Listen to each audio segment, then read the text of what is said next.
Aroma T വിയുടെ എല്ലാ മാന്യ ശ്രോതാക്കൾക്കും വേഗം വരുന്ന കർത്താവായ യേശു ക്രിസ്തുവിന്റെ ധന്യതിര നാമത്തിലെ വന്ദനത്തെയും സ്വാഗതത്തെയും അറിയിക്കുന്നു. അനുഗ്രഹീതവും മനോഹരമായ നല്ല നിമിഷങ്ങൾക്കായി, നല്ല ദിവസത്തിനായി ഞാൻ കർത്താവിന് സ്തോത്രം ചെയ്യുന്നു. ഇന്ന് പ്രേക്ഷകരോടൊപ്പം അനുഗ്രഹിക്കപ്പെട്ട ജീവിതാനുഭവം, ദൈവം നടത്തിയ അത്ഭുതകരമായ വഴികളെയും കുറിച്ച് പങ്കുവെക്കേണ്ടതിന് നമ്മൾ ക്ഷണം സ്വീകരിച്ച് നമ്മോടൊപ്പം ജോയിൻ ചെയ്തിരിക്കുന്നത് കർത്താവിൻ്റെ വിലപ്പെട്ട ദാസൻ പാസ്റ്റർ അജി സി ഡേവിസ് അവറുകളാണ്. തൻ്റെ ജീവിതാനുഭവങ്ങൾ നമുക്ക് ഏവർക്കും അനുഗ്രഹമായി തീരേണ്ടതിന് ശ്രദ്ധയോട്, പ്രാർത്ഥനയോട്, സ്കിപ്പ് ചെയ്യാതെ അവസാനം വരെ ഈ വീഡിയോ കാണുകയും കേൾക്കുകയും ചെയ്യാം. കർത്താവിൻ്റെ ദാസൻ പാസ്റ്റർ അജി സി ഡേവിഡിനെ തികഞ്ഞ സ്നേഹത്തോടും ആദരവോടും കൂടി അരോമ ടിവിയുടെ പ്രേക്ഷകരോടൊപ്പം സമയം ചെലവഴിക്കുന്നതിനായിട്ട് തുടർന്ന് ക്ഷണിച്ചുകൊള്ളുന്നു. Pastor Daniel John Gujarat Aroma T വിക്കും അതിന്റെ എല്ലാ പ്രവർത്തനങ്ങൾക്കും വീണ്ടും വരുന്ന കർത്താവായ യേശു ക്രിസ്തുവിന്റെ നാമത്തിന്റെ സ്നേഹവന്ദനത്തെ അറിയിക്കുന്നു. ഇങ്ങനെ ഒരു അവസരം ഒരുക്കി തന്ന കർത്താവിന്റെ ദാസൻ പ്രിജിത്ത് പി മാത്യു പാമ്പാടി എന്നുള്ള ദൈവസനാണ് എനിക്ക് ഇങ്ങനെ ഒരു അവസരം കർത്താവിന്റെ ദാസനെ പരിചയപ്പെടുത്തിയത്. ഇങ്ങനെ ഒരു അവസരം എനിക്ക് ദൈവം ഒരുക്കി തന്നു, അതിനെ ഞാൻ ദൈവത്തെ സ്തുതിക്കുന്നു. എൻ്റെ പേര് പാസ്റ്റർ അജി ഡേവിസ് ഭോപ്പാൽ. ഞാൻ അയോധ്യ എന്ന് പറഞ്ഞ സ്ഥലത്താണ് കർത്താവിന്റെ വേല ചെയ്തുകൊണ്ടിരിക്കുന്നത്. എൻ്റെ സ്വദേശം തൃശ്ശൂരിലാണ്. എൻ്റെ വീട് തൃശ്ശൂര് കൊഴുപ്പുള്ളി എന്ന് പറഞ്ഞ സ്ഥലത്താണ് എൻ്റെ വീട്. നിങ്ങളെല്ലാവരും ഇങ്ങനെ ഒരു അവസരം എനിക്ക് ദൈവം ഒരുക്കി തന്നു. അല്ലെങ്കിൽ കർത്താവിന്റെ ദാസനുമായി സംസാരിക്കാനും അതുപോലെ തന്നെ എൻ്റെ അനുഭവ സാക്ഷ്യത്തെ കുറിച്ച് പറയാനും എൻ്റെ കർത്താവ് എനിക്ക് ഒരുക്കി തന്ന ഈ നല്ല അവസരത്തെ സ്തോത്രം ചെയ്യുന്നു. അതുപോലെ തന്നെ എൻ്റെ വീട് തൃശ്ശൂരാണ്. ഞാൻ ജനിച്ചു വളർന്നത് റോമൻ കത്തലിക് ബാക്ക്ഗ്രൗണ്ടിലാണ് ഞാൻ ജനിച്ചു വളർന്നത്. എൻ്റെ വീട്ടിൽ എൻ്റെ പിതാവ്, മാതാവ്, എനിക്ക് ഒരു സഹോദരനും ഒരു സഹോദരിയും ഉണ്ട്. ഞാൻ രണ്ടാമത്തെ ആളാണ്. എൻ്റെ മൂത്ത ഒരു ജ്യേഷ്ഠനാണ്. രണ്ടാമത് ഞാനാണ്, അജി എന്ന് പറഞ്ഞ ഞാനാണ്. പിന്നെ എനിക്കൊരു പെങ്ങളുണ്ട്, അവളുടെ പേര് അനു. മൂത്ത ജ്യേഷ്ഠന്റെ പേര് അബി, എൻ്റെ പേര് അജി, എൻ്റെ പെങ്ങളുടെ പേര് അനു. പ്രൈസലോ. എൻ്റെ ജ്യേഷ്ഠൻ ഒരു ചുമട്ടുതൊഴിലാളിയാണ്. തൃശ്ശൂരാണ് ജോലി ചെയ്യുന്ന ചുമട്ടുതൊഴിലാളിയാണ്. ഞാൻ കർത്താവിന്റെ വേലയിലായിരിക്കുന്നു. എൻ്റെ പെങ്ങളും കർത്താവിന്റെ വേലയിലായിരിക്കുന്നു. അവർ വളാഞ്ചേരി എന്ന് പറഞ്ഞ സ്ഥലത്ത് IPCയുടെ വർക്കുമായി അവർ കർത്താവിന്റെ വേല ചെയ്തുകൊണ്ടിരിക്കുന്നു. ഞാനും ഭോപ്പാലിൽ വേല ചെയ്തുകൊണ്ടിരിക്കുന്നു. അങ്ങനെ ഞങ്ങൾ റോമൻ കത്തലിക് ബാക്ക്ഗ്രൗണ്ടിൽ ജനിച്ചു വളർന്നു. എൻ്റെ പിതാവിന്റെ ഭവനത്തിൽ 9 മക്കളാണ്. അതിലെ ഏറ്റവും മൂത്ത മകനാണ് എൻ്റെ ഫാദറാണ് ഏറ്റവും മൂത്തത്. എൻ്റെ ഫാദറിന് 3 അനിയന്മാരും 5 പെങ്ങന്മാരും. പ്രീശലോ. അങ്ങനെ അവർ 9 മക്കളാണ്. പ്രീശലോ. എൻ്റെ മാതാവിന്റെ വീട്ടിൽ അവർ 8 മക്കളാണ്. അവർ 8 മക്കളില് 5 ആണും പിന്നെ ബാക്കി 3 പെണ്ണും. പ്രീശലോ. അങ്ങനെ അവർ വലിയൊരു ഫാമിലിയാണ്. ഞങ്ങൾ 2 ഫാമിലിയും. എൻ്റെ അമ്മ സുറായി ബാക്ക്ഗ്രൗണ്ടിലാണ് എൻ്റെ അമ്മ ജനിച്ചു വളർന്നത്. എൻ്റെ പിതാവിന്റെ കുടുംബം റോമൻ കത്തലിക്സ്. ഞങ്ങളുടെ പിതാവിന്റെ ഒക്കെ ഇടവക പുത്തമ്പള്ളി ആയിരുന്നു. തൃശ്ശൂരിലെ ഏറ്റവും അറിയപ്പെടുന്ന ഒരു പള്ളിയാണ് പുത്തമ്പള്ളി. ഏഷ്യയിലെ ഏറ്റവും കൂടുതൽ ഉയരം കൂടിയ പള്ളിയിൽ ഒരു പള്ളിയാണ് പുത്തമ്പള്ളി. അങ്ങനെ ഒരു ബാക്ക്ഗ്രൗണ്ടിൽ ഞങ്ങൾ ജനിച്ചു വളർന്നു. ഞങ്ങൾ അങ്ങനെ ജീവിച്ചു. എൻ്റെ പിതാവ് ഒരു ചുമട്ടുതൊഴിലാളി ആയിരുന്നു. എൻ്റെ പിതാവിന്റെ ജോലിയാണ് ഇപ്പൊ എൻ്റെ ജ്യേഷ്ഠൻ ചെയ്യുന്നത്. അങ്ങനെ ദൈവം സഹായിച്ചു. പ്രീസലോ. എൻ്റെ പിതാവ് ജോലി നിന്ന് എൻ്റെ ജ്യേഷ്ഠന് കൊടുക്കാനും ഇടയാത്തുന്നു. എൻ്റെ പിതാവ് ഒത്തിരി മദ്യപാനിയായിരുന്നു. പ്രീസലോ. അങ്ങനെ ഞങ്ങളുടെ ജീവിതത്തിൽ ഒത്തിരി പ്രതികൂലങ്ങളും പ്രതിസന്ധികളും ഒത്തിരി കഷ്ടപ്പാടുകളും ഒത്തിരി എന്താ പറയാ എല്ലാവരിലുള്ള വേറുകുറുകളും ഒത്തിരി ഞങ്ങൾ അനുഭവിച്ചു. അതുകൊണ്ട് ഞങ്ങളുടെ ജീവിതത്തിൽ ഒത്തിരി വിദ്യാഭ്യാസം വേണ്ടതുപോലൊന്നും ഞങ്ങൾക്ക് ലഭിച്ചില്ല. വിദ്യാഭ്യാസമൊന്നും എനിക്ക് കിട്ടിയില്ല. വേണ്ടതുപോലെ ഞങ്ങളുടെ പിതാവിന്റെ വീട്ടിൽ നിന്ന് ഞങ്ങളെ ഇറക്കി വിട്ടു. എൻ്റെ പിതാവ് ഭയങ്കര മദ്യപാനി ആയതുകൊണ്ട് എൻ്റെ പിതാവിനെ വീട്ടിൽ നിന്ന് ഇറക്കി വിടാൻ ഇടയാത്തുന്നു. അങ്ങനെ ഞങ്ങളെ ഒത്തിരി കഷ്ടപ്പെട്ടാണ് ഞങ്ങളുടെ മാതാവ് ഞങ്ങളെ നോക്കിയത്. ഞങ്ങളുടെ മാതാവിന് ഒത്തിരി പ്രശ്നങ്ങളും ഒത്തിരി പ്രതികൂലങ്ങളും എൻ്റെ പിതാവിൽ നിന്ന് അനുഭവിക്കേണ്ടി വന്നു. എൻ്റെ പിതാവ് ഒത്തിരി മദ്യപിക്കുകയും ഒത്തിരി ഉപദ്രവിക്കുകയും എൻ്റെ മാതാവിനെ ചെയ്യുമായിരുന്നു. എൻ്റെ മാതാവിന് അറിയാം അങ്ങനെ ഒരു ദൈവമുണ്ട്. എൻ്റെ മാതാവ് സുറായിലായതുകൊണ്ട് എൻ്റെ മാതാവിന് അറിയാം ഈ റോമൻ കത്തലിക്സിൽ ആരാധിക്കുന്ന ദൈവങ്ങളെല്ലാം വിഗ്രഹങ്ങളാണെന്ന് ഉള്ള ഒരു വ്യക്തമായൊരു ബോധ്യം എൻ്റെ മാതാവിനുണ്ടായിരുന്നു. എൻ്റെ മാതാവ് വിഗ്രഹങ്ങളൊന്നും ആരാധിക്കത്തില്ലായിരുന്നു. എൻ്റെ മാതാവ് സുറായി ആയതുകൊണ്ട് കുരിശ് മാത്രമാണ് അവർ അംഗീകരിക്കുന്നത്. അങ്ങനെ തുടർന്ന് പോയി. എൻ്റെ മാതാവ് സൺഡേ സ്കൂളിലൊക്കെ പോകുമായിരുന്നു. സൺഡേ സ്കൂളിൽ പോകുമ്പോൾ വചനമൊക്കെ കേട്ട് അങ്ങനെ ഹൃദയത്തിനകത്ത് വചനം കേൾക്കുന്നുണ്ടായിരുന്നു. അങ്ങനെ എൻ്റെ മാതാവ് അങ്ങനെ ഒരു പ്രാർത്ഥന ഗ്രൂപ്പിൽ ചെന്ന് കാണുവാൻ ഇടയാ തുറന്നു. നമ്മുടെ തൃശ്ശൂര് ഒരു ഫുൾ ഗോസ്പൽ ചർച്ച് ഉണ്ട് നമ്മുടെ ദാനിൽ അരൂർ എന്ന് പറയുന്ന ദൈവാസനാണ്. ആ ദൈവാസന്റെ കീഴിൽ സ്നാനപ്പെടേണ്ട യാത്രന്നു. അപ്പൊ എന്റെ മാതാവ് മീറ്റിങ്ങുകൾക്കൊക്കെ പോവായിരുന്നു. എൻ്റെ പിതാവ് ഒരുപാട് മദ്യപാനി ആയതുകൊണ്ട് എങ്ങനെയെങ്കിലൊക്കെ എൻ്റെ പിതാവ് ഒന്ന് സമാധാനം കടന്നു വരണം, എങ്ങനെയൊക്കെ നല്ല രീതിയിൽ ജീവിക്കണം എന്നൊക്കെ ചിന്തിച്ച് എൻ്റെ മാതാവ് പോവുമായിരുന്നു. അങ്ങനെ മീറ്റിങ്ങിന് പോയപ്പോൾ എൻ്റെ മാതാവിനോട് പറഞ്ഞു, നിങ്ങൾ സ്നാനപ്പെടണം, രക്ഷിക്കപ്പെട്ട് സ്നാനപ്പെടണം, നിങ്ങൾ രക്ഷിക്കപ്പെട്ടു, ഇനി നിങ്ങൾ എന്ത് ചെയ്യണം? സ്നാനപ്പെടണം.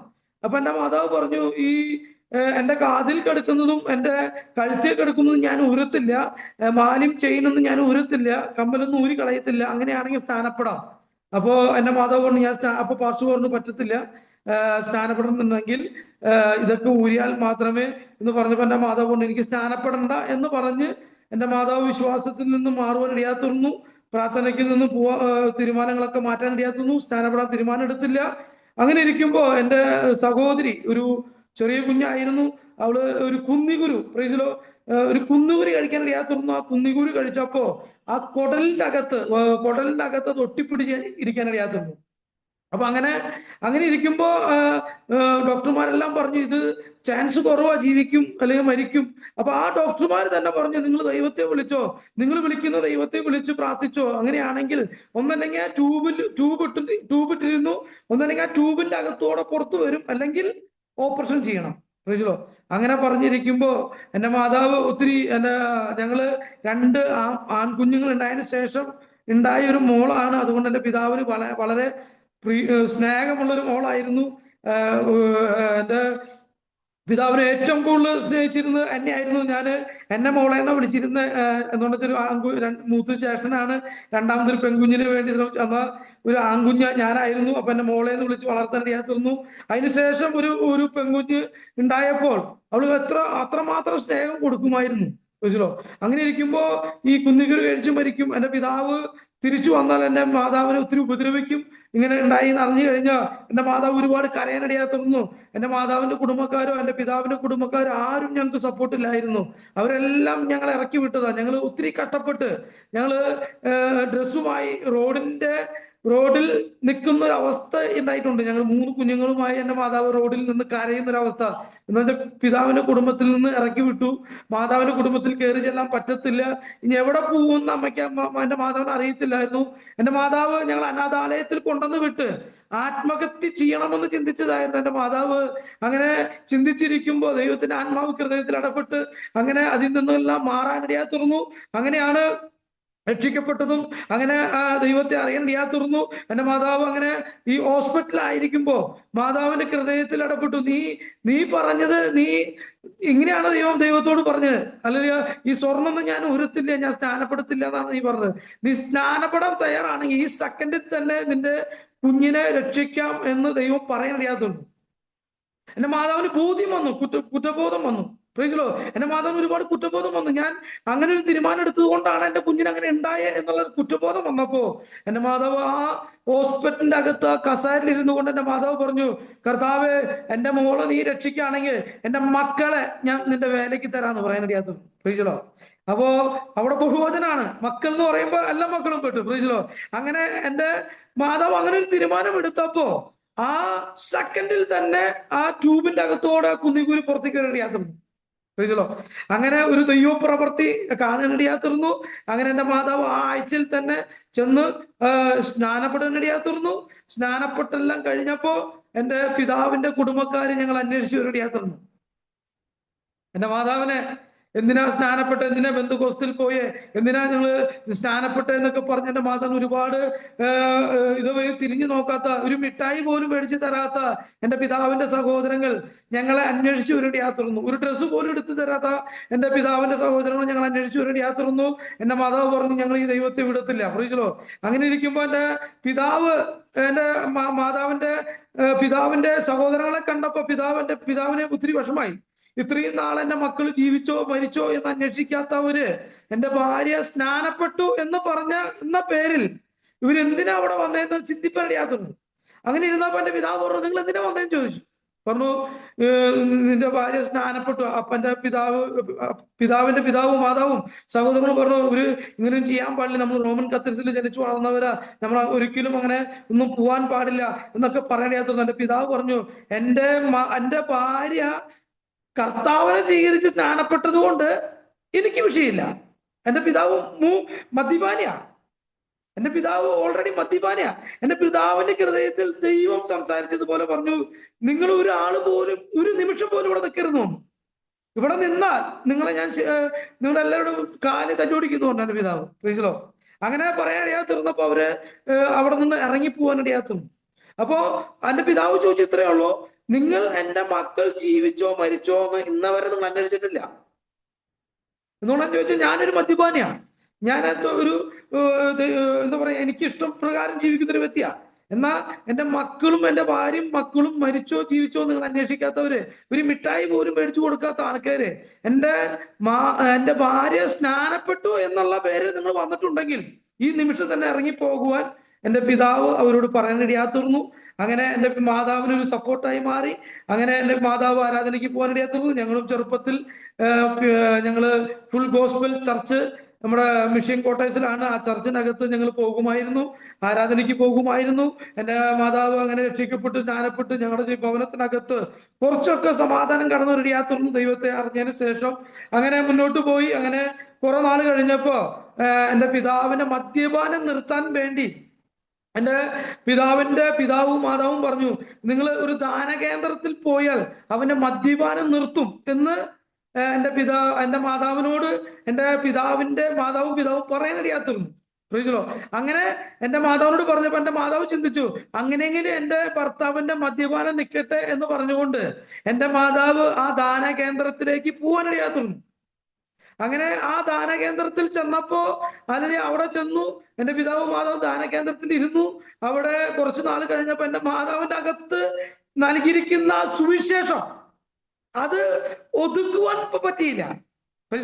അവിടെ ആ ദാനകേന്ദ്രത്തിന്റെ അകത്ത് അമ്മ അറിഞ്ഞ സന്തോഷം, അമ്മ അറിഞ്ഞ ആ കൃപ, അമ്മ അറിഞ്ഞ നിത്യത അവരോട് പങ്കുവെക്കാൻ തുടങ്ങി. അവിടെ വന്ന സഹോദരിമാരോടൊക്കെ സുവിശേഷം പറയാൻ തുടങ്ങി. ഇതൊന്നല്ല, ഇതൊക്കെ വിഗ്രഹ ആരാധനകളാ, ഇതൊന്നും നിത്യതയിൽ എത്തിക്കത്തില്ല എന്നുള്ള സുവിശേഷം പറയാൻ തുടങ്ങി. അവിടെ ഒത്തിരി പേര് രക്ഷിക്കപ്പെടാൻ തുടങ്ങി. അവിടെ രക്ഷിക്കപ്പെട്ട് തുടങ്ങിയപ്പോ ഒത്തിരി പേര് ഇതൊക്കെ സത്യം അറിഞ്ഞപ്പോ രക്ഷിക്കപ്പെട്ടവരെല്ലാം അവിടെ നിന്ന് വിട്ടുപോകാൻ തുടങ്ങി. അങ്ങനെ അവിടുത്തെ അവിടെ ആയിരിക്കുന്ന ഫാദറിന് മനസ്സിലായി ഈ സ്ത്രീയെ ഇനി ഇവിടെ നിർത്തിയ ഇതൊരു പെന്തക്കോസ്ത് ആരാധനയായി മാറുമെന്ന് മനസ്സിലായപ്പോ ആ അച്ഛൻ അവിടെ നിന്ന് എൻ്റെ മാതാവിനും പിതാവിനും പറഞ്ഞു വിട്ടു. അങ്ങനെ അവിടെ സുവിശേഷം പറയുകയും ഒത്തിരി പേര് രക്ഷിക്കപ്പെടുകയും എൻ്റെ മാതാവിലൂടെ ഒത്തിരി പേര് രക്ഷിക്കപ്പെടാൻ ദൈവം സഹായിച്ചു. എൻ്റെ മാതാവിനെ അവിടുന്ന് പിതാവിനെ ഇറക്കി വിട്ടു. അങ്ങനെ വളരെ സന്തോഷത്തോടു കൂടി മടങ്ങി വന്നു. എൻ്റെ പിതാവ് കുറച്ചു നാൾ മദ്യപാനമെല്ലാം നിർത്തി. വീടിനകത്ത് സന്തോഷം സമാധാനം വന്നു. അത് കഴിഞ്ഞപ്പോ എൻ്റെ മാതാവ് മദ്യപാനം നിർത്തിയപ്പോ സിഗരറ്റ് വലി തുടങ്ങി. സിഗരറ്റ് വലിച്ചുകൊണ്ടിരിക്കും. എപ്പോഴും ഒത്തിരി സിഗരറ്റ് വലിക്കും. അത് കഴിഞ്ഞ് സിഗരറ്റ് വലി നിർത്താൻ വേണ്ടി ഈ മുറുക്കാൻ തിന്നാൻ തുടങ്ങി. ഈ പാൻ മസാല അതുപോലെ വലിയ വലിയ മുറുക്കാനുകളൊക്കെ തിന്നാൻ തുടങ്ങി. ഈ രണ്ടും നിർത്താൻ പറ്റാത്തൊരവസ്ഥയായി. അങ്ങനെ ഇരിക്കുമ്പോ എൻ്റെ പിതാവ് പിന്നെയും മദ്യപാനം തുടങ്ങാൻ തുടങ്ങി. എൻ്റെ പിതാവ് ഒരു കൂലിപ്പണിക്കാരനാണ്, ഒരു യൂണിയനിലാണ്. അപ്പോൾ ചുമട്ടുതൊഴിലാളിയാണ്. അതുകൊണ്ട് അവിടെയുള്ള കൂട്ടിക്കെട്ടൊക്കെ സാധാരണ ഈ കേൾക്കുന്ന എല്ലാവർക്കും അറിയാം എങ്ങനെയുള്ളവരായിരിക്കും, എങ്ങനെയുള്ള വ്യക്തികളാണെന്നെല്ലാം നിങ്ങൾക്ക് അറിയാം. എൻ്റെ പിതാവ് പിന്നെയും മദ്യപാനം തുടങ്ങി. അതിന് വീടിൻ്റെ അകത്ത് പിന്നെയും സമാധാനക്കേട് തുടങ്ങി. എൻ്റെ മാതാവ് അതിൻ്റെ ഇടയ്ക്ക് വെച്ച് പിന്മാറ്റത്തിൽ പോകേണ്ടിയായിരുന്നു. എൻ്റെ മാതാവ് ഇതെല്ലാം കണ്ട് എൻ്റെ മാതാവ് ഒത്തിരി പിന്മാറ്റത്തിൽ പോയി. അതിനുശേഷം പിന്നെയും ഞങ്ങൾ മടങ്ങി വന്നു. ഞങ്ങള് അങ്ങനെ ദൈവത്തെ അറിയാൻ തീർന്നു. അങ്ങനെ ജീവിച്ചു. അങ്ങനെ ഒത്തിരി കഴിഞ്ഞപ്പോൾ ഞങ്ങൾക്ക് സ്വന്തമായൊരു വീടില്ലായിരുന്നു. അങ്ങനെ ഇരിക്കുമ്പോഴാണ് ഞങ്ങൾക്ക് സ്വന്തമായൊരു വീട് മേടിക്കാൻ ദൈവം സഹായിച്ചു. എൻ്റെ മാതാവ് എൻ്റെ പിതാവ് ഒരു കുറി വെച്ച് ഉണ്ടാക്കിയ പൈസ എൻ്റെ മാതാവ് അത് മേടിച്ച് കയ്യിൽ സുരക്ഷമായി വെക്കാൻ തീർന്നു. അല്ലെങ്കിൽ അത് മദ്യത്തിനും മയക്കുമരുന്നിനും വേണ്ടി ചെലവഴിക്കുമായിരുന്നു. അങ്ങനെ എൻ്റെ പിതാവിൽ നിന്ന് മേടിച്ചു വെച്ച് അങ്ങനെ ഇരിക്കുമ്പോഴാണ് ദാനിയേൽ പാസ്റ്റർ ഒരു ഓപ്ഷൻ ഞങ്ങൾക്ക് തന്നു. ഞാൻ കുറച്ച് പൈസ നിങ്ങളെ സഹായിക്കാം, നിങ്ങൾ ഞങ്ങൾക്ക് പിന്നെ തന്നാ മതി, ഒരു സ്ഥലം എങ്ങനെയെങ്കിലും സഹോദരി മേടിക്കണം എന്ന് പറഞ്ഞ് അങ്ങനെ ഞങ്ങൾ ഒരു സ്ഥലം മേടിച്ചു. ആ സ്ഥലത്ത് ഞങ്ങളൊരു ഓലപ്പര, അന്നത്തെ കാലത്തൊക്കെ ഒരു ഓലപ്പര വെച്ച് ഞങ്ങൾ അവിടെ താമസം തുടങ്ങി. അങ്ങനെ ഞങ്ങളുടെ ജീവിതത്തിൽ ഒത്തിരി ദൈവം നന്മകൾ ചെയ്തു. ആ പൈസ ഞങ്ങൾക്ക് ഒരു കുറി വെച്ചുണ്ടാക്കിയ പൈസ കിട്ടിയപ്പോ അത് തിരിച്ചു കൊടുത്ത് ആ കടം വീട്ടുവാനിടയാത്തിരുന്നു. അങ്ങനെ ദൈവം ഞങ്ങളെ സഹായിച്ചു. അങ്ങനെ ഒരു വീടായി. അങ്ങനെ ഒരു ഓളഷീഡിൽ ഞങ്ങൾ താമസിക്കാൻ തുടങ്ങി. എൻ്റെ പിതാവ് മദ്യപാനം നിർത്തത്തില്ലായിരുന്നു. അങ്ങനെ അങ്ങനെ ഇരുന്ന് മുന്നോട്ട് പോയി. പ്രാർത്ഥനയ്ക്കൊന്നും വരത്തില്ല. ഞങ്ങൾ പ്രാർത്ഥനയ്ക്ക് പോകുന്നതിനൊന്നും ഒരു പ്രശ്നങ്ങളൊന്നും ഉണ്ടായിരുന്നില്ല. അങ്ങനെ ഞങ്ങൾ പോയി പോയി പോയി അങ്ങനെ ഞാൻ എൻ്റെ ജീവിതത്തിൽ ഞാൻ കർത്താവിനെ കണ്ടുമുട്ടാൻ തീർന്നു. ഒരു 9 വയസ്സൊക്കെ ഉള്ളപ്പോൾ കർത്താവിനെ സ്വന്തം രക്ഷിതാവായി സ്വീകരിച്ചു. അങ്ങനെ കർത്താവിന് വേണ്ടി നിൽക്കാൻ എന്നൊക്കെ ആഗ്രഹിച്ച് മുന്നോട്ട് പോയി. രക്ഷിക്കപ്പെട്ട് അഭിഷേകം പ്രാപിച്ചു. ദൈവം ശുശ്രൂഷ എല്ലാം എനിക്ക് തന്നു. അങ്ങനെ എൻ്റെ ഒരു അമ്മായി ഉണ്ട്. ആ അമ്മായിയുടെ പേര് മേരി എന്നാണ്. ആ അമ്മായി നെല്ലിക്കുന്ന് IPC സഭയിലെ ഒരു വിശ്വാസിയാണ്. അവിടെ ഒരു ബുധനാഴ്ച ദിവസങ്ങളിൽ മീറ്റിംഗ് ഉണ്ട്. അത് അതിന് ശേഷമാണ് മീറ്റിംഗ് ഒക്കെ അവിടെ തുടങ്ങിയത്. അങ്ങനെ അവിടെ ആ ആന്റിയുടെ കീഴിൽ ഇരുന്ന് അഭിഷേകം പ്രാപിപ്പാൻ ദൈവം എന്നെ സഹായിച്ചു. ആ ആന്റി മുഖാന്തരം ഇരുന്ന് പ്രാർത്ഥിച്ച് ഞങ്ങൾ കുറച്ച് ദൈവ കുഞ്ഞുങ്ങള് ഒത്തിരി ഞങ്ങളുടെ സമപ്രായക്കാര് ഒത്തിരി പേര് അഭിഷേകം പ്രാപിപ്പാനും, ഞാൻ എൻ്റെ സിസ്റ്ററും അഭിഷേകം പ്രാപിച്ചു. എൻ്റെ ജ്യേഷ്ഠൻ മീറ്റിംഗ് വന്നിട്ടില്ലായിരുന്നു. ഞാൻ എൻ്റെ സഹോദരിയും അഭിഷേകം പ്രാപിച്ചു. അങ്ങനെ കുറച്ചു നാള് നല്ല രീതിയിലൊക്കെ ജീവിച്ചു മുന്നോട്ട് പോയി. എനിക്ക് ഒത്തിരി കൂട്ടിക്കെട്ടുണ്ടായിരുന്നു. എൻ്റെ കൂട്ടുകാരെല്ലാം BJP-ക്കാരായിരുന്നു. BJP-യിലും RSS-ലും ആയിരുന്നു എൻ്റെ കൂട്ടിക്കെട്ട്. ഞങ്ങള് കുടുംബം ഞങ്ങൾ മാർക്സിസ്റ്റ് പാർട്ടിയിലാണ്. എൻ്റെ പിതാവ് യൂണിയൻകാരനാണ്. ആ ഒരു മാർക്സിസ്റ്റ് പാർട്ടിയിലാണ് ഞങ്ങൾ എല്ലാവരും. എന്നാ ഞാൻ എൻ്റെ കൂട്ടുകാരെല്ലാം BJP-ക്കാരും ഇതായിരുന്നു, അല്ലെങ്കിൽ RSS-ൽപ്പെട്ട ശാഖയും കാര്യങ്ങളൊക്കെ ആയി ഞങ്ങൾ മുന്നോട്ട് പോയി. അങ്ങനെ പിന്നെ ഞാൻ കൂട്ടിക്കെട്ടി ചെന്നപ്പെട്ടു. അഭിഷേകം എല്ലാം മറന്നു. അപ്പോൾ ചില തെറ്റുകളെല്ലാം ചെയ്യുമ്പോൾ പരിശുദ്ധാത്മാവിന്റെ ഹൃദയത്തോട് പറയുന്നു, മകനെ നീ തെറ്റാ ചെയ്യുന്നേ, നീ തെറ്റുകളിലേക്കാ പോകുന്നേ എന്ന് പരിശുദ്ധാത്മാവ് ഒരു അഭിഷേകം പ്രാപിച്ചതിന് ശേഷം എന്നോട് പറയുമായിരുന്നു. എന്നാൽ അത് കുറെ നാൾ കഴിഞ്ഞപ്പോൾ ഒത്തിരി തെറ്റുകൾ ചെയ്ത് കഴിയുമ്പോൾ നമ്മുടെ മനസ്സ് മടുത്തു പോകുമ്പോൾ ഇതെല്ലാം നമ്മൾ മറന്നു പോകും. എന്നാൽ ദൈവം അതിൽ എന്നെ വിട്ടില്ല, എന്നെ ഉപേക്ഷിച്ചില്ല. എന്റെ കർത്താവ് പിന്നെ എന്നെ തൊട്ടു. പ്രൈസലോ. അപ്പോ അങ്ങനെ ഇരിക്കുമ്പോ ഞാന് 8ാം ക്ലാസ് വരെ പഠിച്ചു. 8ാം ക്ലാസ് ഗുസ്തി 8ാം ക്ലാസ് വരെ ഒരു കണക്കിന് പോയി. ഞാൻ മലയാളം വായിക്കാൻ പഠിക്കുന്നു ബൈബിള് വായിച്ചിട്ടാ. സത്യം തുറന്നു പറയാണ്, എനിക്കൊരു നാണമില്ല. എൻ്റെ ദൈവം എൻ്റെ ജീവിതത്തിൽ ചെയ്ത ഉപകാരങ്ങൾ, എൻ്റെ ദൈവം ചെയ്ത എൻ്റെ കരുണ, അതിനെ കുറിച്ച് പറഞ്ഞില്ലെങ്കിൽ പിന്നെ എന്തിനെ കുറിച്ച് പറയും. പ്രൈസലോ. അല്ലെങ്കിൽ എൻ്റെ ജീവിതത്തില് എൻ്റെ കർത്താവ് എനിക്ക് ബൈബിൾ വായിച്ചാണ് ഞാൻ മലയാളം വായിക്കാൻ പഠിച്ചത്. എനിക്ക് എഴുതാൻ അറിയത്തില്ല. അല്ലെങ്കിൽ എന്നാൽ ദൈവം പലരുടെ മുന്നിൽ ദൈവം ഉപയോഗിച്ചുകൊണ്ടിരിക്കുക. പ്രൈസലോ. അല്ലെങ്കിൽ ഇപ്പോ പല വിദ്യാഭ്യാസം ദൈവം തന്നുകൊണ്ടിരിക്കുന്നു. ജ്ഞാനം നൽകി. എനിക്കൊരു ജ്ഞാനോ ബുദ്ധിയോ ഒന്നുമില്ലായിരുന്നു. എന്നെ അങ്ങനെ കർത്താവിനെ കണ്ടുമുട്ടി. അങ്ങനെ ഇരിക്കുമ്പോ മലയാളമൊക്കെ വായിക്കാൻ പഠിച്ചു. അപ്പോൾ തന്നെ എൻ്റെ രണ്ട് കൈമ അരിമ്പാറ നിറഞ്ഞിരുന്നു. അരിമ്പാറ 2 കൈമൾ അരിമ്പാറ നിറഞ്ഞ് എൻ്റെ കാലുമ ആണി ഉണ്ടായിരുന്നു. അങ്ങനെ ഇരിക്കുമ്പോ എൻ്റെ മാതാവ് കുടുംബ പ്രാർത്ഥന ഇരിക്കുമ്പോ എൻ്റെ മാതാവ് പറയും, നിനക്ക് വിശ്വാസം ഉണ്ടെങ്കിൽ ഞാൻ പ്രാർത്ഥിക്കാം, ദൈവം നിന്നെ സൗഖ്യമാക്കും, നീ പ്രാർത്ഥിച്ചാൽ മതി എന്ന് പറയുമായിരുന്നു. അപ്പൊ മാതാവിന്റെ വാക്ക് അനുസരിച്ച് ഞാൻ എന്ത് ചെയ്യുമായിരുന്നു? എൻ്റെ 2 കൈയും എൻ്റെ കാലും എൻ്റെ മാതാവിന്റെ കരങ്ങളിൽ കൊടുക്കുമായിരുന്നു. എൻ്റെ മാതാവ് കൈ വെച്ച് പ്രാർത്ഥിച്ചു. പിറ്റേ ദിവസം നോക്കിയപ്പോ ആ അരിമ്പാറയും കാണാനില്ല, ആണിയും കാണാനില്ല. അങ്ങനെ എല്ലാം വലിയ വലിയ വിടുതലുകളും അത്ഭുതങ്ങളും കണ്ട് ദൈവത്തെ കണ്ടുമുട്ടി. അങ്ങനെ മുന്നോട്ട് പോകാൻ ഇടയാത്തുമോ, അപ്പോഴും എൻ്റെ കൂട്ടുകെട്ട് വിടാൻ ഇടയാത്തുന്നില്ല. അങ്ങനെ ഞാൻ മുന്നോട്ട് പോയി. എൻ്റെ ജ്യേഷ്ഠനും എൻ്റെ സഹോദരിയും അവര് രക്ഷിക്കപ്പെട്ടു. അവര് സ്നാനപ്പെടാൻ തീരുമാനമെടുത്തു. അപ്പൊ എന്നോട് പറഞ്ഞു, നീയും സ്നാനപ്പെടണം. ഞാൻ പറഞ്ഞു, ഞാൻ നന്നാകാതെ സ്നാനപ്പെട്ടിട്ട് ഒരു ഗുണവുമില്ല. എൻ്റെ ജീവിതത്തിൽ വിടേണ്ടതെല്ലാം ഞാൻ വിടണം, അല്ലാതെ ഒരു ഗുണമില്ല സ്നാനപ്പെട്ടിട്ട്. അല്ല, പേരിനെ എല്ലാവരും ബോധിപ്പിക്കാൻ സ്നാനപ്പെടാൻ എനിക്ക് ആഗ്രഹമില്ല. ജീവിക്കുകയാണെങ്കിൽ ക്രിസ്തുവിന് വേണ്ടി ജീവിക്കണം, അല്ലെങ്കിൽ അതിനു വേണ്ടി തുനിയരുത്. അങ്ങനെ ഒരു ചിന്തയുള്ള ആളായിരുന്നു. എനിക്ക് ഭയങ്കര പേടിയായിരുന്നു ദൈവത്തെ രക്ഷിക്കപ്പെട്ട് കഴിഞ്ഞാൽ നമുക്ക് പിന്നെ ഒന്നും ചെയ്യാൻ പറ്റത്തില്ല. രക്ഷിക്കപ്പെട്ടു, സ്നാനപ്പെട്ട് കഴിഞ്ഞാൽ നമുക്ക് തെറ്റുകളിലേക്ക് ഒരിക്കലും പോകാൻ പറ്റത്തില്ല. അതിനെല്ലാം ന്യായവിധിയുണ്ട്. അതുകൊണ്ട് ഒത്തിരി പേടിയായിരുന്നു. ഞാൻ ഹാൻഡ്സ് വയ്ക്കായിരുന്നു, തമ്പാക്ക് വയ്ക്കായിരുന്നു, ഈ പാൻപരാഗ്, ശാന്തി ഇതെല്ലാം കഴിക്കായിരുന്നു. ഒന്ന് കഴിയുമ്പോൾ ഒന്ന് ഇടുമായിരുന്നു. ഹാൻഡ്സ് ഒക്കെ ഞാൻ ഇവിടെ വെക്കായിരുന്നു. അപ്പം അമ്മ മാതാപിതാക്കൾ കാണാതിരിക്കാൻ ഈ സൈഡിൽ വെക്കായിരുന്നു, ഇവിടെ വെക്കായിരുന്നു. അങ്ങനെ പല സ്ഥലങ്ങളായി വെക്കായിരുന്നു. അതൊക്കെ വെച്ച് കിടന്നുറങ്ങുമായിരുന്നു. അങ്ങനെയൊക്കെ ആയിരുന്നു എൻ്റെ ജീവിതം. അങ്ങനെയൊക്കെ ഇരിക്കുമ്പോ ഞാൻ എൻ്റെ ജീവിതത്തിൽ ഞാൻ എല്ലാ ആരാധനയ്ക്കും പോവും. ഒരു ആരാധന പോലും മുടക്കത്തില്ല. എല്ലാ ആരാധനയ്ക്കും ബാക്കിൽ പോയിരിക്കും. ആരാധന കഴിഞ്ഞ ആശീർവാദം പറഞ്ഞ സെക്കൻഡിൽ തന്നെ ഞാൻ പുറത്തേക്ക് ചാടും. പിന്നെ കൂട്ടുകാരുമായി ഓടി നടക്കുക, അവരുമായുള്ള ജീവിതം, അവരുമായിട്ടുള്ള കാര്യങ്ങളും, മദ്യപാനം, കഞ്ചാവ്, എന്തെന്നാ പറയാ, എല്ലാ വക ദുശീലങ്ങളും എന്റെ ജീവിതത്തിൽ ഉണ്ടായിരുന്നു. എന്നാൽ അതിൽ നിന്നെല്ലാം ദൈവം എന്നെ വിടിവിച്ചു. പ്രൈസലോ. അങ്ങനെ ഇരിക്കുമ്പോ ഞാൻ എൻ്റെ ഒരു ദിവസം ഇങ്ങനെ ക്രിസ്മസ് പ്രോഗ്രാം നടക്കുക, ഞങ്ങളുടെ വീടിന്റെ അവിടെ എല്ലാം ക്രിസ്മസിന്റെ പരിപാടിയൊക്കെ നടക്കുമ്പോൾ ഞങ്ങളിങ്ങനെ ഒരു കരോളൊക്കെ ഇറക്കാം, അങ്ങനെ പല വീടുകളിലും പോവാം എന്നൊക്കെ പറഞ്ഞിരിക്കുമ്പോ അവിടെ ഇരിക്കുമ്പോ ഞാനും എൻ്റെ ഒരു കൂട്ടുകാരനുമായി ഒരു വാക്കുതർക്കം നടക്കാനിടയായിരുന്നു. അങ്ങനെ ആ ആ ബ്രദറുമായി ഞാൻ വാക്കുതർക്കം ഉണ്ടായി. അപ്പൊ ആ ബ്രദർ ചെണ്ടയൊക്കെ എടുത്ത് കൊട്ടാൻ തുടങ്ങി. അപ്പൊ ഞാൻ പറഞ്ഞു, ഇപ്പൊ വേണ്ട, നമുക്കൊരു 10 മണിക്ക് കഴിഞ്ഞിട്ട് മതി, എല്ലാവരും ഇപ്പൊ ടി വി കാണുന്ന സമയമാ, എല്ലാവരും സീരിയൽ കാണുന്ന സമയമാ, അപ്പൊ ആർക്കും ഡിസ്റ്റർബായി നമുക്കൊരു ഇതായി മാറരുത്, ആർക്കും ഒരു ഡിസ്റ്റർബായി മാറരുതെന്ന് പറഞ്ഞ് ഞാൻ അവനോട് പറഞ്ഞപ്പോ അവൻ എന്നോട് ചൂടാവാനിടയാത്തുന്നു. അപ്പൊ ഞാൻ പറഞ്ഞു, ഞാൻ നിൽക്കുന്ന സ്ഥലം, നിന്റെ സ്ഥലമല്ല, നിന്റെ വീടല്ല ഇവിടെ, എന്റെ വീട് എവിടെ ഉള്ളത്, ഞാൻ പറഞ്ഞത് കൊണ്ട് നടക്കത്തുള്ളൂ എന്ന് പറഞ്ഞ് ഞാൻ ഒത്തിരി അങ്ങനെ ചെയ്തൊരു വ്യക്തിയാണ് ഞാൻ. അങ്ങനെ അവനുമായി അടിയായി. അങ്ങനെ എൻ്റെ ഈ കൈ ഇടിച്ച്, ഇന്നും ഈ എല്ല് റെഡി ആയിട്ടില്ല, ഈ ഇടിച്ചിട്ട് എല്ല് ഉള്ളിലേക്ക് കയറിപ്പോയി. അങ്ങനെ ഇടിയൊക്കെ കഴിഞ്ഞ്, തലയിലേക്ക് ഇടിയെ കഴിഞ്ഞ് ഞാൻ വീട്ടിലിരിക്കുമ്പോ എൻ്റെ മാതാവ് കരയാ. എന്റെ പൊന്നു മോനെ, നിന്നെ കുറിച്ച് ദൈവത്തിന് ഒത്തിരി പ്ലാൻ ഉണ്ട്. എന്റെ മാതാവിനോട് പറയും, ചെറുപ്പത്തിലെ എന്റെ മാതാവിനോട് പറയും, നീ സൂക്ഷേട്ട വേലയ്ക്കുള്ളവനാ. അപ്പൊ എനിക്ക് ഭയങ്കര ദേഷ്യ, സൂക്ഷേട്ട വേല എനിക്ക് ഭയങ്കര ദേഷ്യ. സത്യം പറഞ്ഞ സൂക്ഷേട്ട വേല എന്ന് പറഞ്ഞാൽ എനിക്ക് എന്റെ മുടിയൊക്കെ എഴുന്നേറ്റേക്കും, അത്രയും ദേഷ്യമായിരുന്നു എനിക്ക്. സൂക്ഷേട്ട വേണ്ട, ഞാൻ ഇങ്ങനെ ജീവിച്ചോണ്ടെന്ന് പറഞ്ഞൊരു വ്യക്തിയാ. എന്നാ എന്റെ മാതാവ് പറയും, നിന്നെ ദൈവം കണ്ടിരിക്കുക, നിന്നെ ദൈവം കൊണ്ടുവരും. അപ്പൊ എന്റെ മാതാവ് പറഞ്ഞ ഒറ്റ കാര്യമുണ്ട്, എന്റെ മക്കളെ ഞാൻ നിന്റെ വേലയ്ക്ക് വേണ്ടി തരാം. മക്കൾ എന്ന് പറയുമ്പോ ബഹുവചനം, അതായത് എന്റെ എല്ലാ മക്കളും അതിന് പെട്ടു, എന്റെ ജ്യേഷ്ഠനും പെട്ടു, ഞാനും പെട്ടു, എന്റെ പെങ്ങളും പെട്ടു.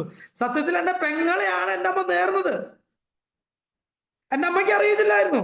അങ്ങനെ ഇരിക്കുമ്പോ എന്റെ മാതാവ് അങ്ങനെ പറഞ്ഞു, എന്റെ മാതാവിന്റെ ജീവിതത്തിൽ അങ്ങനെ പറയാനിടയാത്തുന്നു. അതിനുശേഷം എൻ്റെ ജീവിതത്തിൽ ദൈവം സംസാരിക്കാൻ തുടങ്ങി. അങ്ങനെ ഇരിക്കുമ്പോൾ എൻ്റെ സഭയിൽ ദൈവാസൻ പാസ്റ്റർ പേര് അനിൽ കുര്യൻ, എൻ്റെ ആത്മീയ പിതാവാണ്.